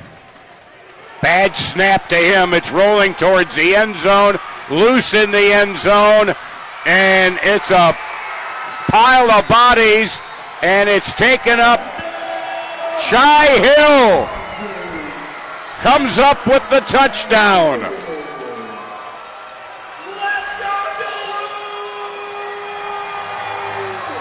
Well, why not Shy Hill? He set the tone right away to start off the game. He was trying to get on that football. Kolka bats it forward. Dante Mason springs it free, and that's going to be Hill's football for the scoop. And just a score touchdown right there to put him over 70 tonight. There were a lot of bodies in the end zone looking for that bouncing football. The Harbor Monsters will go for 2. Harbor Monsters will go for 2. It's a 70-32 lead now. And the Harbor Monsters, and you may say, well, what good does it do? You're working on plays for the playoffs now. Mm-hmm. You're working on the 2-point conversion, which is the toughest thing, and the Harbor Monsters have not been that good at it this year. But that's what they're working on here. It's not trying to rub anything into the face of the Lunkers. Williams, in fact, 3 wide receivers far side, looking that direction and wide open in the corner. For the 2-point conversion is Quintavious Workman. He gets another 2-point conversion. A conversion. 72-32. The margin is beyond any wild dreams. I thought this was going to be a much closer game. But for that, I think you really got to credit the Harbor Monsters defense. The defense set the tone from the first snap. They had a turnover on downs on the opening drive for the Lunkers, and it's only rightfully so that the defense scores their second touchdown of the game. And as if there wasn't a knife in the coffin, they delivered a second one right there at the scoop and the score touchdown. 27.6 seconds remaining, folks. And plan on Harbor Monster football here 1 week from tonight at the deck. 1 week from tonight. The defending champions are going to be the number 1 seed. And Jamal Couch pointed at a fan before he got the whistle, and he threw it right at him. It'll go to the 25-yard line just for the records. And the Lunkers will have it. And let me tell you, don't take those guys lightly in the playoffs either. Nope. Not when you've got their talent, including the unbelievable Brandon Mackey. And Tyler Kolka did not have a Kolka night tonight, but a lot of that because of the job the defense did not give him much time. And then when he did have time, he seemed to hurry things a little bit because it was almost like he was expecting more pressure. So it's at the 25-yard line. 1st and 10. There goes Mackey. Caught from behind inside the 10-yard line by Dante Mason.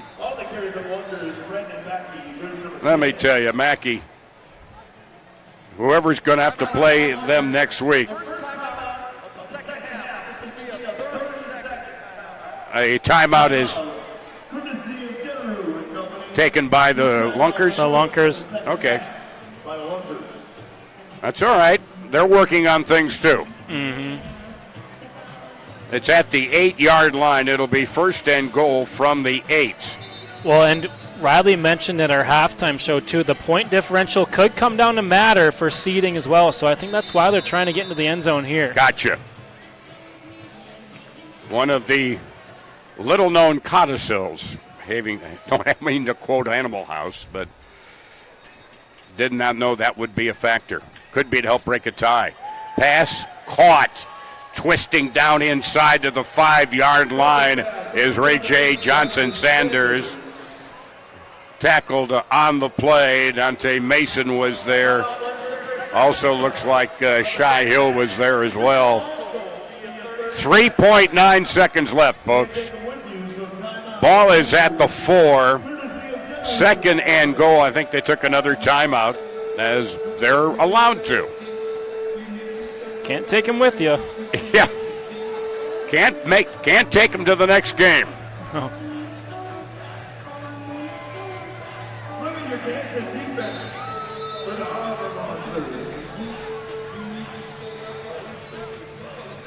Yeah, no worries. That'd be fine.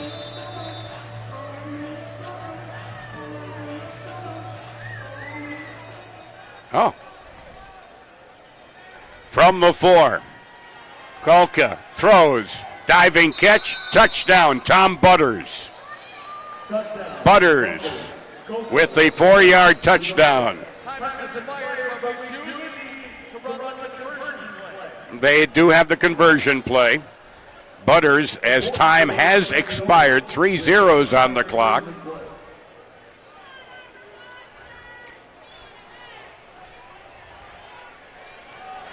And they're going to go for the single point after.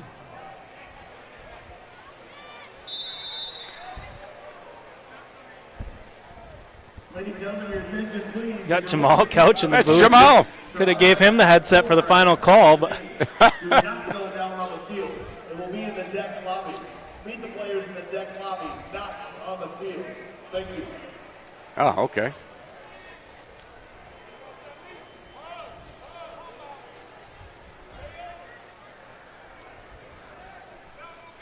They're going for 1 from the 5. Kolka throwing into the corner, knocked away, out of play by Baron Mallory, and this one is over. Final score, Harbor Monsters are the number 1 seed in the postseason in the Arena League with the win of 72-38. 72-38, the final score. And we'll be back with our post-game show after this 2-minute break on Harbor Monster Football.